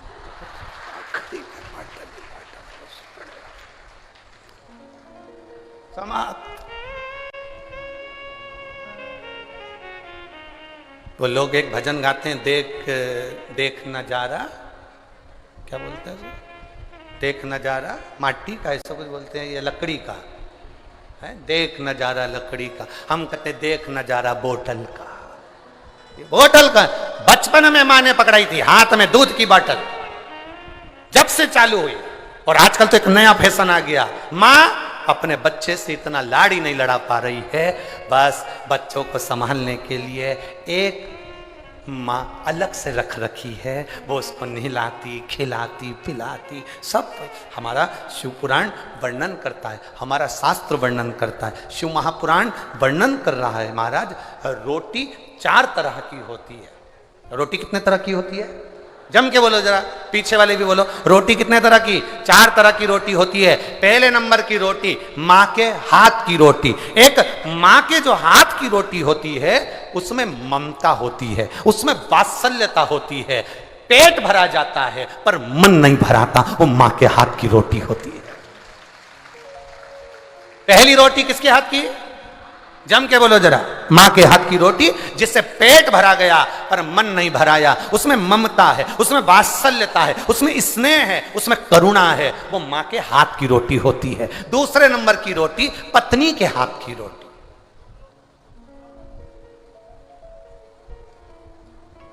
जिसमें समर्पण होता है, जिसमें अपनापन होता है, समर्पण है, अपनापन है, बस वो रोटी पेट भी भरती है, मन भी भरती है। ये दूसरे नंबर की रोटी पत्नी के हाथ की होती है, जो दिल से बनाकर तुम्हें दिल से खिलाती है, वो पत्नी के हाथ की। तीसरे नंबर पर बहू और बेटी के हाथ की रोटी। जब तक बेटी की शादी ना हो, बेटी के हाथ की रोटी, घर में बहू आ गई, बहू के हाथ की रोटी, ये तीसरे नंबर की रोटी है, ये कर्तव्य की रोटी होती है। हमें अपने कर्तव्य पर चलना सिखाती है, हमें अपने विचारों को एक बदलने की तरीका सिखाती है। बहू और बेटी के हाथ की रोटी ये तीसरे नंबर की रोटी है, जो हमारा पेट भी भरती है, मन भी भरती है। ये तीसरे नंबर की रोटी। पहले नंबर की माँ के हाथ की, दूसरे नंबर की पत्नी के हाथ की, तीसरे नंबर की बेटी और बहू के हाथ की, और चौथे नंबर की रोटी वो काम वाली, वो नौकरानी और जो बनाने वाली आती हैं उनके हाथ की रोटी। ना तो वो मन भरती है, ना स्वाद भरती है, ना वो पेट भरती है। भगवान से प्रार्थना करना, अगर ये 3 रोटी के बाद तुम्हारी चौथे नंबर की रोटी का नंबर आ जाए और तुम्हें दूसरे के हाथ की रोटी खाना पड़ रही हो, घर के लोग अगर रोटी देना बंद कर दें तो किसी गुरु के दरवाजे पर जाकर वहाँ की रोटी खाना, पर किसी के हाथ की मत खाना। चौथे नंबर की रोटी बनाकर रख दी, खाओ तो खाओ, पड़ी है, स्वाद है नहीं है मालूम नहीं, पेट भरा ना भरा मालूम नहीं, बनाया टिफिन रख दूंगी, टिफिन बनाकर दे दूंगी, टिफिन रख जाऊंगी, बनाकर चली जाऊंगी। मेरे को दूसरे के घर जाना है, बनाने जाना है, उसका मन नहीं है रोटी बनाने का, तो भी वो रोटी बना रही है। केवल तुम्हारे पैसे के चक्कर में जो 2000, 5000, 10,000 महीना मिलना है, उसके लिए वो रोटी बनाने आ रही। अपने घर के बच्चों को छोड़कर, परिवार को छोड़कर, चित्तों को छोड़कर, अपने विचारों को छोड़कर। एक विचारों से भोजन का एक सुख बढ़ता है, एक विचारों से एक भोजन का आनंद बढ़ता है। एक राजा अपने सिंहासन पर पहले बैठता था, बड़ा खुश होता था, सब न्याय अच्छे से करता था। आज राजा 15-20 दिन निकले, 15 दिन से राजा चिड़चिड़ कर रहा है, गुस्सा कर रहा है, क्रोध कर रहा है, अपशब्द बोल रहा है, ताने दे रहा है, गालियां दे रहा है, आड़ा टेढ़ा बोल रहा है। राजा अपशब्द सिंहासन पर बैठकर बोल रहा है। राजा ने अपने मंत्री को बुलाया, समझ में नहीं आ रहा, जरा मेरे को कोई ज्योतिष के पास ले चलो, किसी विद्वान ब्राह्मण के पास ले चलो, कोई ज्योतिष आचार्य के पास ले चलो। मुझे इतना चिड़चिड़ क्यों हो रहा हूं, मैं इतना गुस्सा क्यों कर रहा हूं, अपने सिंहासन पर बैठकर मैं गालियां क्यों दे रहा हूं, अपशब्द क्यों कह रहा हूं, समझ में नहीं आ रहा, मुझे चिड़चिड़ापन क्यों आ रहा है।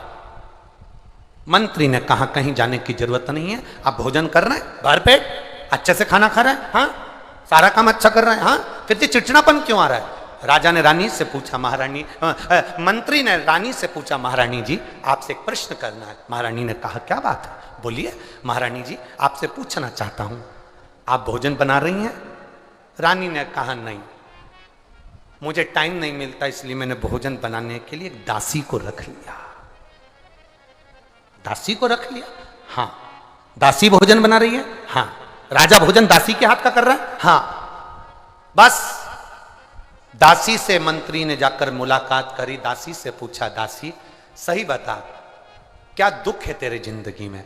दासी कहती है, राजा का घर इतना भरा पड़ा हुआ है, करोड़ों की दौलत राजा के पास में है, पर यह खोड़ला राजा 1 रुपया दान नहीं करता।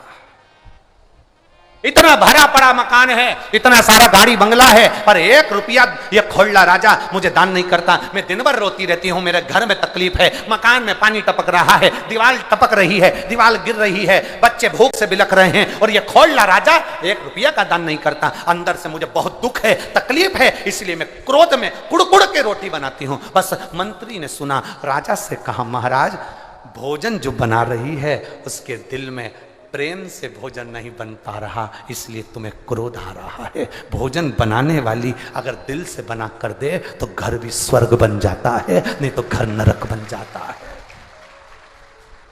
भोजन बनाने वाली अगर सही से भोजन बनाए, अब तुमने जो दासी लगा रखी, नौकरानी लगा रखी, सेविका लगा रखी, भोजन बनाने वाली लगा रखी, 4 घर में बहुएं, 5 परिवार है, अपने हाथ और पांव काम करना भी बंद कर दें। जब तक शरीर चले तब तक रसोई घर में किसी को घुसने मत दो, अपने रसोई घर में दिल से भोजन बनाकर खिलाओ। आप अन्नपूर्णा हो, आप अन्नपूर्णा हो, आप सावित्री हो, आप गायत्री हो, आप सरस्वती हो, आप लक्ष्मी और आप पार्वती हो।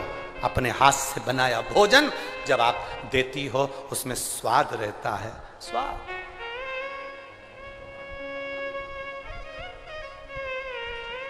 उस घर के भोजन में कभी स्वाद नहीं आएगा जिस घर के भोजन में एक बहू आती है, सब्जी काट कर चली जाती है, दूसरी बहू आती है, कढ़ाई में बघार कर चली जाती है, तीसरी बहू आती है, गैस बंद करके चली जाती है, चौथी बहू आती है, आटा उसन के चली जाती है, 5वीं बहू आती है, पति के लिए रोटी सेक के चली जाती है। उसकी घर की रोटी में कभी स्वाद नहीं आ सकता, क्योंकि उसमें एक बहू सोचती है मैं काय को इतना करूं, दूसरी बहू सोचती है मैं काय को इतना करूं, तीसरी बहू सोचती है मैं काय को इतना करूं, चौथी बहू सोचती है मैं काय को इतना करूं। तो पति जो भोजन करते हैं, घर में 4 लोग हैं, देवर जेठ परिवार सास ससुर जो घर में लोग हैं, उनको वो भोजन नहीं भाता है।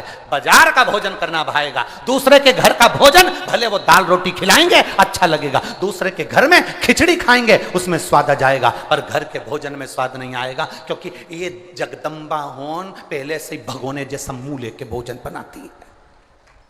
हमारी बात थोड़ा सा बुरा जरूर लगता है लोगों को, पर सत्य बात तो यही है, जितनी दवाई काम नहीं करती उतना इंजेक्शन करता है, उतना इंजेक्शन। बुरा जरूर लगेगा आपको हमारी बात का कि गुरुजी ऐसा बोले हैं, पर सत्यता है। घर में अगर भोजन बना रहे हो, जितनी देर तुम्हारा भोजन बने उतनी देर तुम अपने ना परिवार से बात करो फोन पर, ना मोबाइल पर, ना हेडफोन में। अगर जितनी देर भोजन बने उतनी देर तुम्हारे दिल में ऐसी प्रसन्नता होना चाहिए, मेरे घर के लोगों को मैं क्या बनाकर खिला दूं कि मेरा घर खुश हो जाए। जब तुम्हारे भीतर खुशी होगी तो खाने वाले के भीतर खुशी होगी और आनंद की अनुभूति होगी। अब तुम तो भोजन बनाते बनाते भी हमारी तो जिंदगी पे आटा उसनती जाए, नरक हो गया मेरा जीवन, नरक। ये बुढ़िया तो मुझे खाए जा रही, अब भोजन बना रही, रोटी बन गई, जिस आटे को उसन रही थी वो आटा भी कह रहा था, अरे ओ चंद्रघंटा काहे मेरा दम निकाल रही है, आटा भी कह रहा। प्रेम से चलो प्रैक्टिकल करना, घर में पूरी सब्जी बनाकर खाना, घर में चावल दाल बनाकर खाना, और इस कथा के पंडाल के बाहर अगर कोई पूरी सब्जी भंडारे की मिल रही हो, कोई चावल दाल यहां बाहर भंडारे का मिल रहा, फिर भंडारे की पूरी सब्जी, भंडारे का भोजन, भंडारे की कद्दू की सब्जी, काशी फल की सब्जी और इतनी मोटी मोटी पूरी, जब तुम अन्नकूट की और भंडारे की खाते हो उसमें नमक भी नहीं होता तो भी स्वाद आता है, क्योंकि भगवान के लिए प्रेम से बने, प्रेम से बने।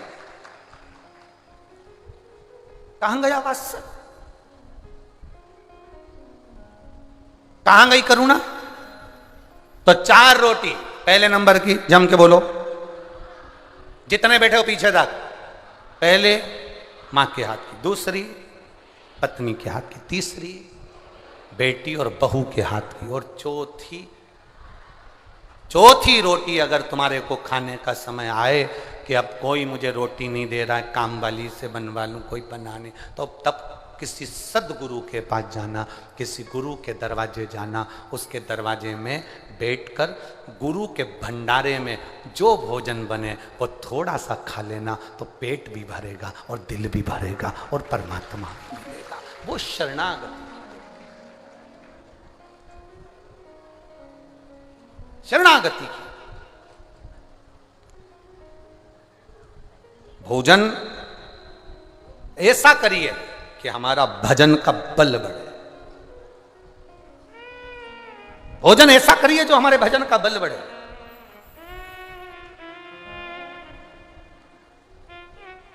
कई लोग कहते हैं गुरुजी बिना प्याज लहसुन का भोजन तो हमको भाता ही नहीं है। कभी भंडारे का भोजन करिए, उसमें कौन सा प्याज लहसुन डाला होता है। कभी वो तो हमारे यहाँ हमारे जो ब्राह्मण जन है वो भोजन बनाते सो तो इतना सारा नहीं बनाते, नहीं तो कभी आपको केवल साधारण सी वो जी जिनके हम लोग रुके हुए हैं, श्रीमती भगवती साहू और पूर्णा श्रीवास्तव जी, इनको मालूम होगा। ये लोग भोजन सेवा में बाहर रहे, तो जो हमारे रसोई घर में जो भोजन बनता है वो भोजन की थोड़ी सी प्रसादी इनके भी आनंद में आती होगी, हिस्से में आती कि नहीं आती। भगवती साहू जी और अन्नपूर्णा साहू श्रीवास्तव जी आती, थोड़ी थोड़ी हिस्से में आती है प्रसादी में। तो कभी मौका लगे भंडारे का प्रसाद, गुरु घर का प्रसाद, थोड़ा सा भी चावल की अगर खिचड़ी भी है वो भी हमारे मुख में जा रही है, तो वो अन्य होटल के स्वाद से हटकर परमात्मा की भक्ति के स्वाद की रहे, परमात्मा की भक्ति के स्वाद। उसमें स्वाद की पूर्णता होती है। अब इलावल ने विचार करा, करें क्या, देवता सब घबरा गए, भगवान शिव जी के पास में गए और भगवान देवादिदेव महादेव से जाकर प्रार्थना करी और निवेदन करा, बाबा ये मरेंगे कैसे, ये बतापी और इलावल जो आड़ा टेढ़ा भोजन करा रहे हैं, गलत भोजन कराते हैं और भोजन कराकर लोगों को नष्ट कर रहा है।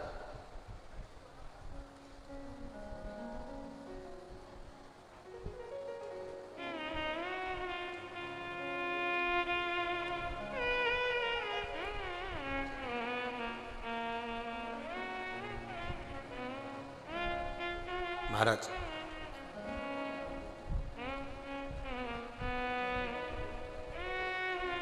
आज कोई कह रहा था, गुरुजी हमारे यहां पर शिवलिंग की प्राण प्रतिष्ठा है। गुरुजी हमारे यहां पर शिवलिंग की प्राण प्रतिष्ठा है। हम उनसे कहना चाहेंगे कि शिवलिंग की प्राण प्रतिष्ठा नहीं, प्रतिष्ठा स्थापना स्थापित होती है। प्राण प्रतिष्ठा की जरूरत मूर्ति को होती है, प्राण प्रतिष्ठा की जरूरत मूर्ति को होती है। शिव जी की प्राण प्रतिष्ठा नहीं, शिव जी को प्राण नहीं दिए जाते, शिव तो खुद दुनिया को प्राण देते हैं, उनकी प्राण प्रतिष्ठा नहीं, प्रतिष्ठा होती। ब्राह्मण आएंगे, यज्ञ करेंगे, पूजन करेंगे, सारे अधिवास करेंगे और उसकी प्रतिष्ठा करेंगे। दूसरी कोई मूर्ति हो, कोई दूसरी मूर्ति हो, उसमें प्राण दिए जाते हैं, उसकी प्राण प्रतिष्ठा होती है। और शंकर भगवान का जो शिवलिंग हम स्थापित करते हैं उसको कहते हैं स्थापित करना, प्रतिष्ठित करना,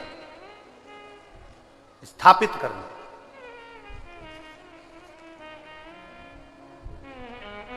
जो दुनिया को प्राण देने वाला हो, जो दुनिया को प्राण प्रदान कर रहा हो, उससे प्राण नहीं दिया जाता, उसकी प्रतिष्ठा होती है। ध्यान दें,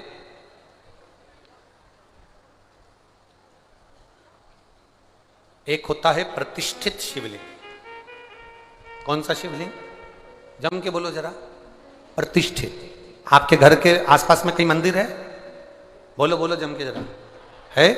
अपने घर के आसपास में जो मंदिर है, अपने घर के आसपास में जो ब्राह्मणों द्वारा, संतों द्वारा, साधुओं द्वारा, गुरुओं द्वारा, सन्यासियों द्वारा, तपस्वियों द्वारा, साधकों द्वारा, सती द्वारा, सावित्री द्वारा, किसी ब्राह्मण विद्वान द्वारा जिस मंदिर के अंदर स्थान पर जो शिवलिंग रखा जाता है उसको प्रतिष्ठित शिवलिंग कहते हैं। प्रतिष्ठित शिव तो प्रतिष्ठित है, स्थापित है।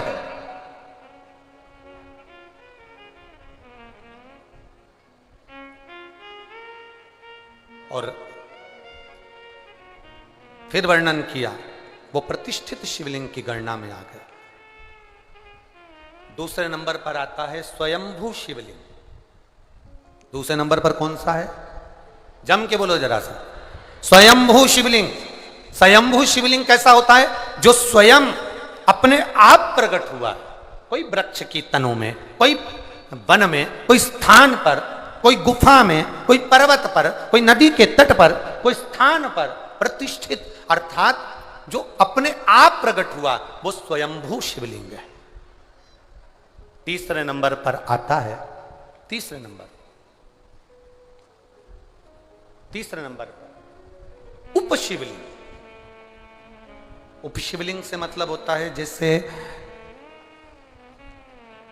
12 ज्योतिर्लिंग होते हैं, ऐसे ज्योतिर्लिंग के स्वरूप में वो स्वयं उसी ज्योतिर्लिंग के नजदीक में विराजमान होता है, उसे उपशिवलिंग कहते हैं। हमारे बीच में संत महाराज पधारे, एक बार जोरदार ताली बजाकर स्वागत कर। उसको उपशिवलिंग कहते हैं। ये तीसरे नंबर का। और चौथे नंबर का शिवलिंग है ज्योतिर्लिंग। तो पहले नंबर का स्थापित शिवलिंग, दूसरे नंबर का बोलते जाओ जम के स्वयं, तीसरे नंबर का उपशिवलिंग और चौथे नंबर का ज्योतिर्लिंग। अब समझिएगा, 1000 बार जल चढ़ाए अपने स्वयं के जो स्थापित शिवलिंग है उस पर जल चढ़ाएंगे तो 1000 बार जल चढ़ाने से जो फल मिलता है वो एक बार स्वयंभू शिवलिंग पर जल चढ़ाने से प्राप्त हो जाता है। जो स्वयंभू शिवलिंग पर 1000 बार जल चढ़ाने से फल मिलता है वो उप शिवलिंग पर एक बार जल चढ़ाने से प्राप्त हो जाता है। जो उप शिवलिंग पर 1000 बार जल चढ़ाने से फल मिलता है वो 12 ज्योतिर्लिंग में से एक ज्योतिर्लिंग पर जल चढ़ाने से प्राप्त हो जाता है। ये शिवलिंग की है, ये शिवलिंग का।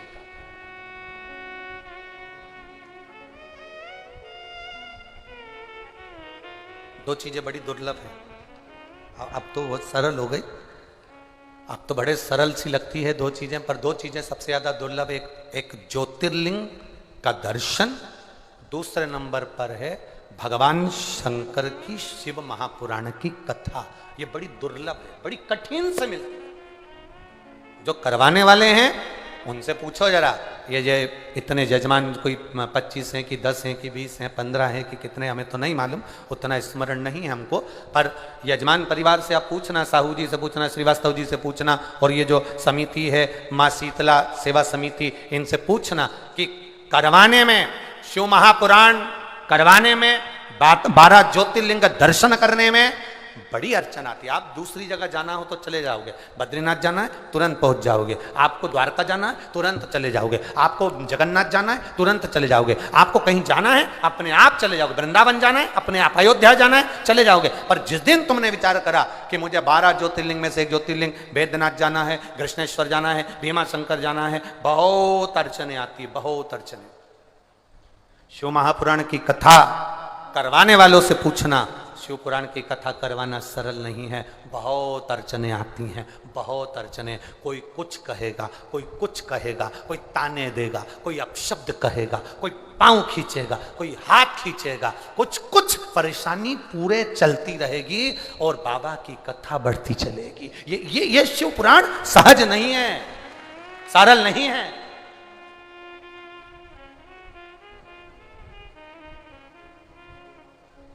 इसीलिए सहजता नहीं शुक्र महाराज, सहज नहीं। ओ डमरू वाले ओ काशी वाले, ओ डमरू वाले, ओ काशी वाले, अरे दिल मेरा रखना तेरे हवाले, दिल मेरा रखना तेरे हवाले, ओ दिल मेरा रखना तेरे हवाले। दिल मेरा सब गाइए। रखना तेरे हवाले, ओ डमरू वाले, ओ काशी वाले, ओ डमरू वाले, ओ काशी वाले, ओ डमरू वाले, ओ काशी वाले, ओ डमरू वाले, ओ काशी वाले, ओ दिल मेरा रखना तेरे हवाले, दिल मेरा रखना तेरे हवाले, ओ दिल मेरा रखना तेरे हवाले, दिल मेरा रखना तेरे हवाले।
अपने हृदय में हमको बसा ले, अपने हृदय में हमको बसा ले, अपने हृदय में हमको बसा ले, अपने हृदय में हमको बसा ले, दिल मेरा रखना तेरे हवाले, दिल मेरा रखना तेरे हवाले, ओ दिल मेरा रखना तेरे हवाले, दिल मेरा रखना तेरे हवाले, ओ काशी वाले, ओ डमरू वाले, ओ काशी वाले, ओ डमरू वाले, ओ काशी वाले, ओ डमरू वाले, ओ काशी वाले, ओ डमरू वाले, ओ दिल मेरा रखना तेरे हवाले, दिल मेरा रखना तेरे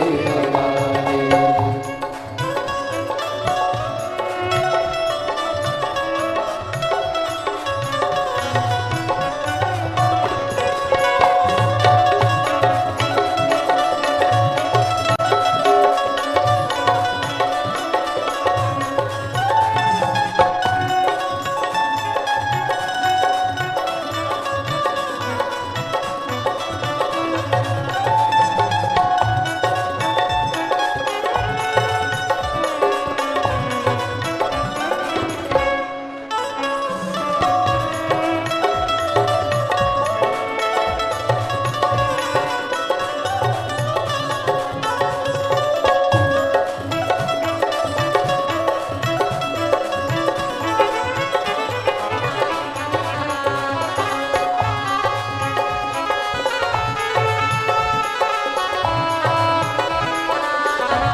बसा ले, अपनी काशी में हमको बसा ले, अपनी काशी में हमको बसा ले, अपनी काशी में हमको बसा ले। ओ दिल मेरा रखना, दिल मेरा रखना तेरे हवाले, ओ दिल मेरा रखना तेरे हवाले, दिल मेरा रखना तेरे हवाले।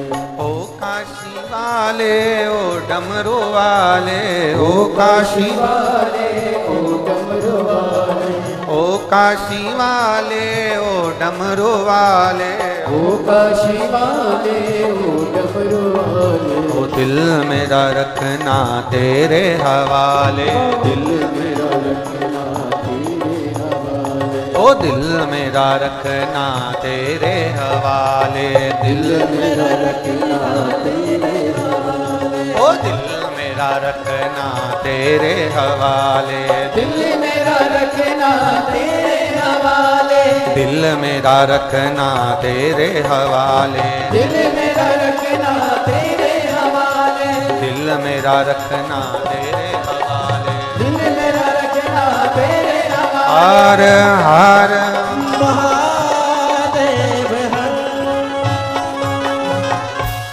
अपने स्थान पर बैठकर भगवान शिव जी से प्रार्थना करिए। बाबा देवादिदेव महादेव से अपने हृदय की बात, अपने दिल की बात, भगवान शंकर से भाव के साथ में जहाँ जगह मिले वहाँ बैठकर बड़े आनंद के साथ में भाव से बोलिए।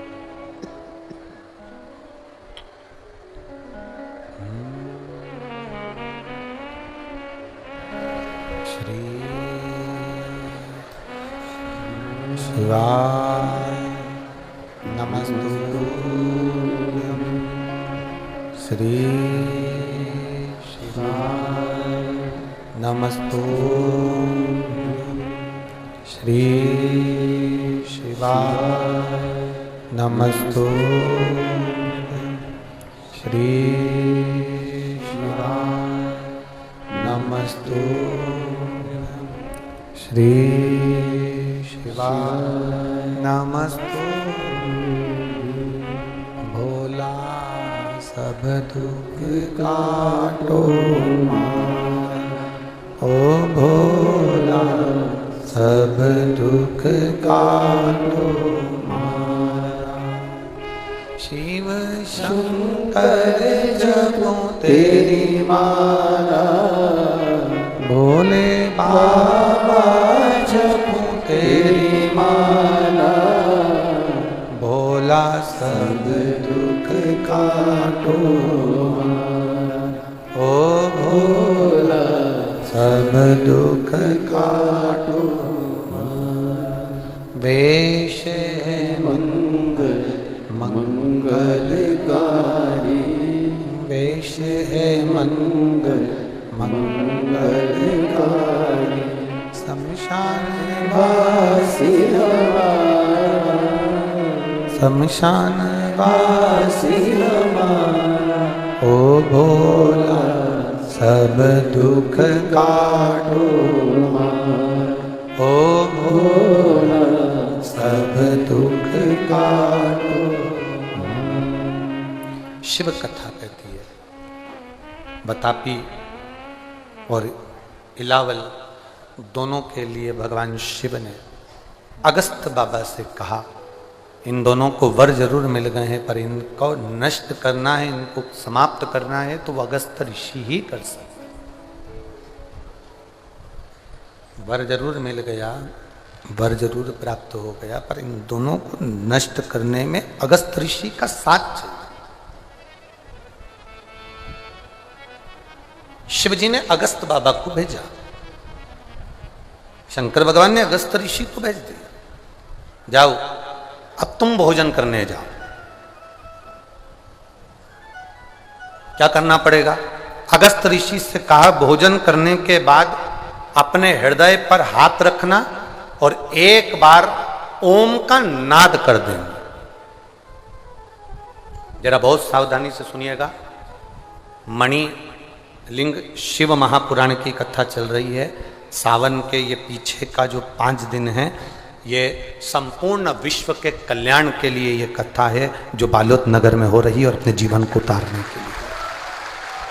थोड़ा ध्यान रखना, संपूर्ण विश्व के कल्याण के लिए, संपूर्ण जगत के उद्धार के लिए, संपूर्ण विश्व के उद्धार के लिए कथा।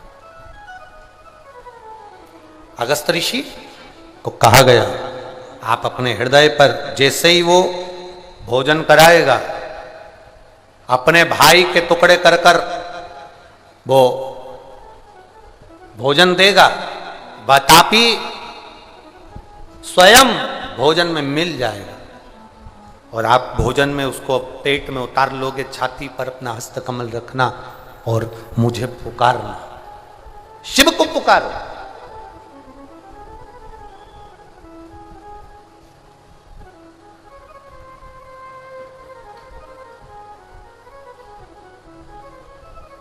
एक नियम बना लो, जिनके उदर से जुड़ी परेशानियां, जिनको पेट से जुड़ी जितनी प्रॉब्लम हो, भोजन ना पचता हो, एसिडिटी होती हो या भोजन में जो भी तकलीफ हो, बस एक नियम बनाओ। एक नियम आपके भीतर होना चाहिए, प्रतिदिन का एक नियम कि भोजन करने के बाद अपने हृदय को हाथ रखना है और हमें शिव का नाम पुकारना है। चाहे तो ओम नाथ कर लो, ओम का उच्चारण भी अगर आप लंबा स्वर में कर रहे हो तो भोजन जो तुमने किया है वो पचेगा और तुम्हारे शरीर में कष्ट नहीं होगा, वो भोजन पच जाएगा। अगस्त ऋषि से कहा देवादिदेव महादेव ने, तुम जाओ और जब वो तुमको भोजन दे तुम पा लेना। अब ये इलावल आवाज लगाता है अपने भाई को और भाई जिंदा होकर शरीर को फाड़ के निकल जाता है। अब जब तुम मेरा नाम लोगे, शिव का नाम लोगे, शंकर का नाम लोगे और मेरा नाम लेकर जब पुकारोगे तो फिर ये मैं उसको स्वयं शिव कहते हैं कि उसको पाचन क्रिया के माध्यम में ले जाऊंगा, तुम उसको चिंता मत करो। अगस्त ऋषि भोजन के लिए गए, उन्होंने भोजन किया। अगस्त ऋषि गए भोजन के लिए, उन्होंने भोजन जब करा, कर कर जाने लगे, इलावल ने आवाज लगाई बतापी, जैसे ही आवाज लगाई अपने भाई बतापी, जैसे ही आवाज लगाई अंदर बतापी जाने के लिए तैयार। अगस्त ऋषि ने हाथ रखा अपने हृदय पर और पुकार लिया, हर हर महादेव। जो हृदय पर हाथ रखकर पुकारा, पुकारते सही भोजन के उस पाचन तंत्र के माध्यम से बतापी के प्राण छूट गए और इलावल मारने के लिए अगस्त ऋषि को दौड़ा तो देव अधिदेव महादेव ने आकर उसके प्राणों को हर लिया। शिव तत्व में वो फल है। हमारे रोग, हमारी बीमारियां, हमारी तकलीफें शंकर के नाम के उच्चारण से समाप्त हो। एक पत्र आया है, देखिए।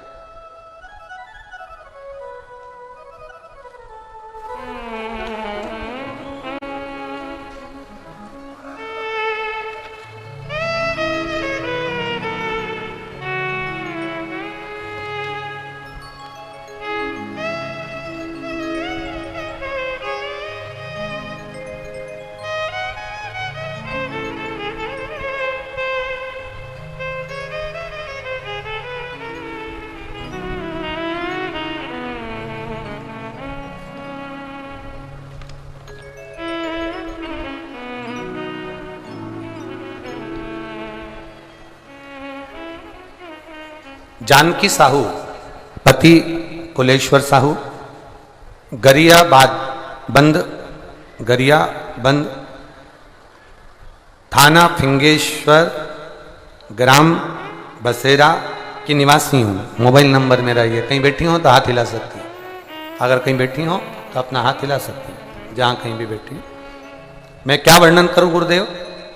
तिल्दा नेवरा में कथा सुनी और मेरी बहन की सरकारी नौकरी नहीं लग रही थी। मेरी बहन ने मुझसे कहा कि मैं बड़ी तकलीफ में हूं, करूं क्या। तब मैंने उसको कहा कि तू भी तिल्दा नेवरा आ जा। तिल्दा नेवरा की कथा का रसतत्व ग्रहण करेंगे। सियोर वाला महाराज कहता है, पंडाल में बैठकर कथा सुनने पर जो हम दिल से मांगते हैं बाबा देता है। चल आ, कथा सुनी, बाबा से प्रार्थना करी गुरुदेव। पशुपति व्रत भी उठा लिए, बाबा से प्रार्थना करी, बाबा ऐसी कृपा करना, ऐसी करुणा करना, ऐसी दया करना कि सरकारी नौकरी लग जाए। गुरुजी तिल्दा नेवरा कथा सुने, दूसरे दिन की कथा का स्मरण किया। और बाबा की कृपा का हम क्या वर्णन करें गुरुदेव। मेरी बहन ने शिक्षक पद के 2 के पद के लिए उसने वर्ग 2 में अप्लाई किया था, जिसका कोई रिजल्ट नहीं आया था। बाबा का हम क्या गुणगान करें गुरुदेव। जिसका रिजल्ट नहीं आया था, जिसकी सुनवाई चल रही थी पर रिजल्ट नहीं आ रहा था, पर बाबा ने ऐसी करुणा कर दी। तिल्दा नेवरा की कथा सुनकर हम जब आए और बाबा का नाम का स्मरण करते रहे, तब गुरुदेव बाबा की कृपा से 12 अगस्त को बाबा की करुणा से बाबा ने ऐसी कृपा कर दी कि वर्ग 2 में शिक्षक के पद पर मेरी बहन की नौकरी लगवा दी। मैं बाबा को यहाँ प्रणाम करने को, यह शिव तत्व है। ओ घड़ी एक पत्र और बड़ा सुंदर किसी बेटी ने लिखा। मैं चिंकी शर्मा, पुत्री श्री अशोक शर्मा, राजभवन भोपाल मध्य प्रदेश से। कहीं बैठी हो तो हाथ हिला सकती हैं। अगर कहीं बैठी हो तो हाथ हिला सकती हैं। जिन्होंने लिफाफा भेजा था आप ही हैं, दोनों हाथ हिला दीजिए एक बार। मैं चिंकी शर्मा, पुत्री श्री अशोक शर्मा, राजभवन भोपाल मध्य प्रदेश से। गुरु जी प्रणाम। मैं क्या वर्णन करूं। दुनिया के लोग आपके प्रवचन को हंसी में लेते हैं, दुनिया के लोग आपको टोटका वाला बाबा कह देते हैं, पर गुरुदेव आपकी एक बेलपत्री शहद लगाकर चढ़ाने का फल क्या होता है गुरुदेव। 9 वर्षों से मेहनत कर रही थी सीए बनने के लिए, 9 साल लग गए गुरुदेव तैयारी करते करते करते करते, पर सीए बनना कोई सरल है क्या गुरुदेव। बाबा का कृपा का मैं क्या गुणगान करूं।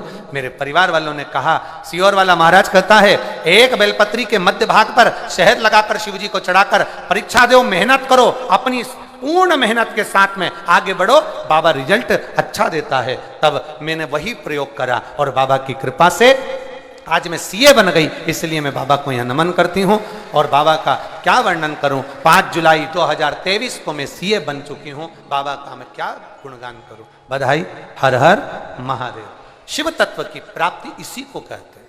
दुनिया हंसे हंसने दो,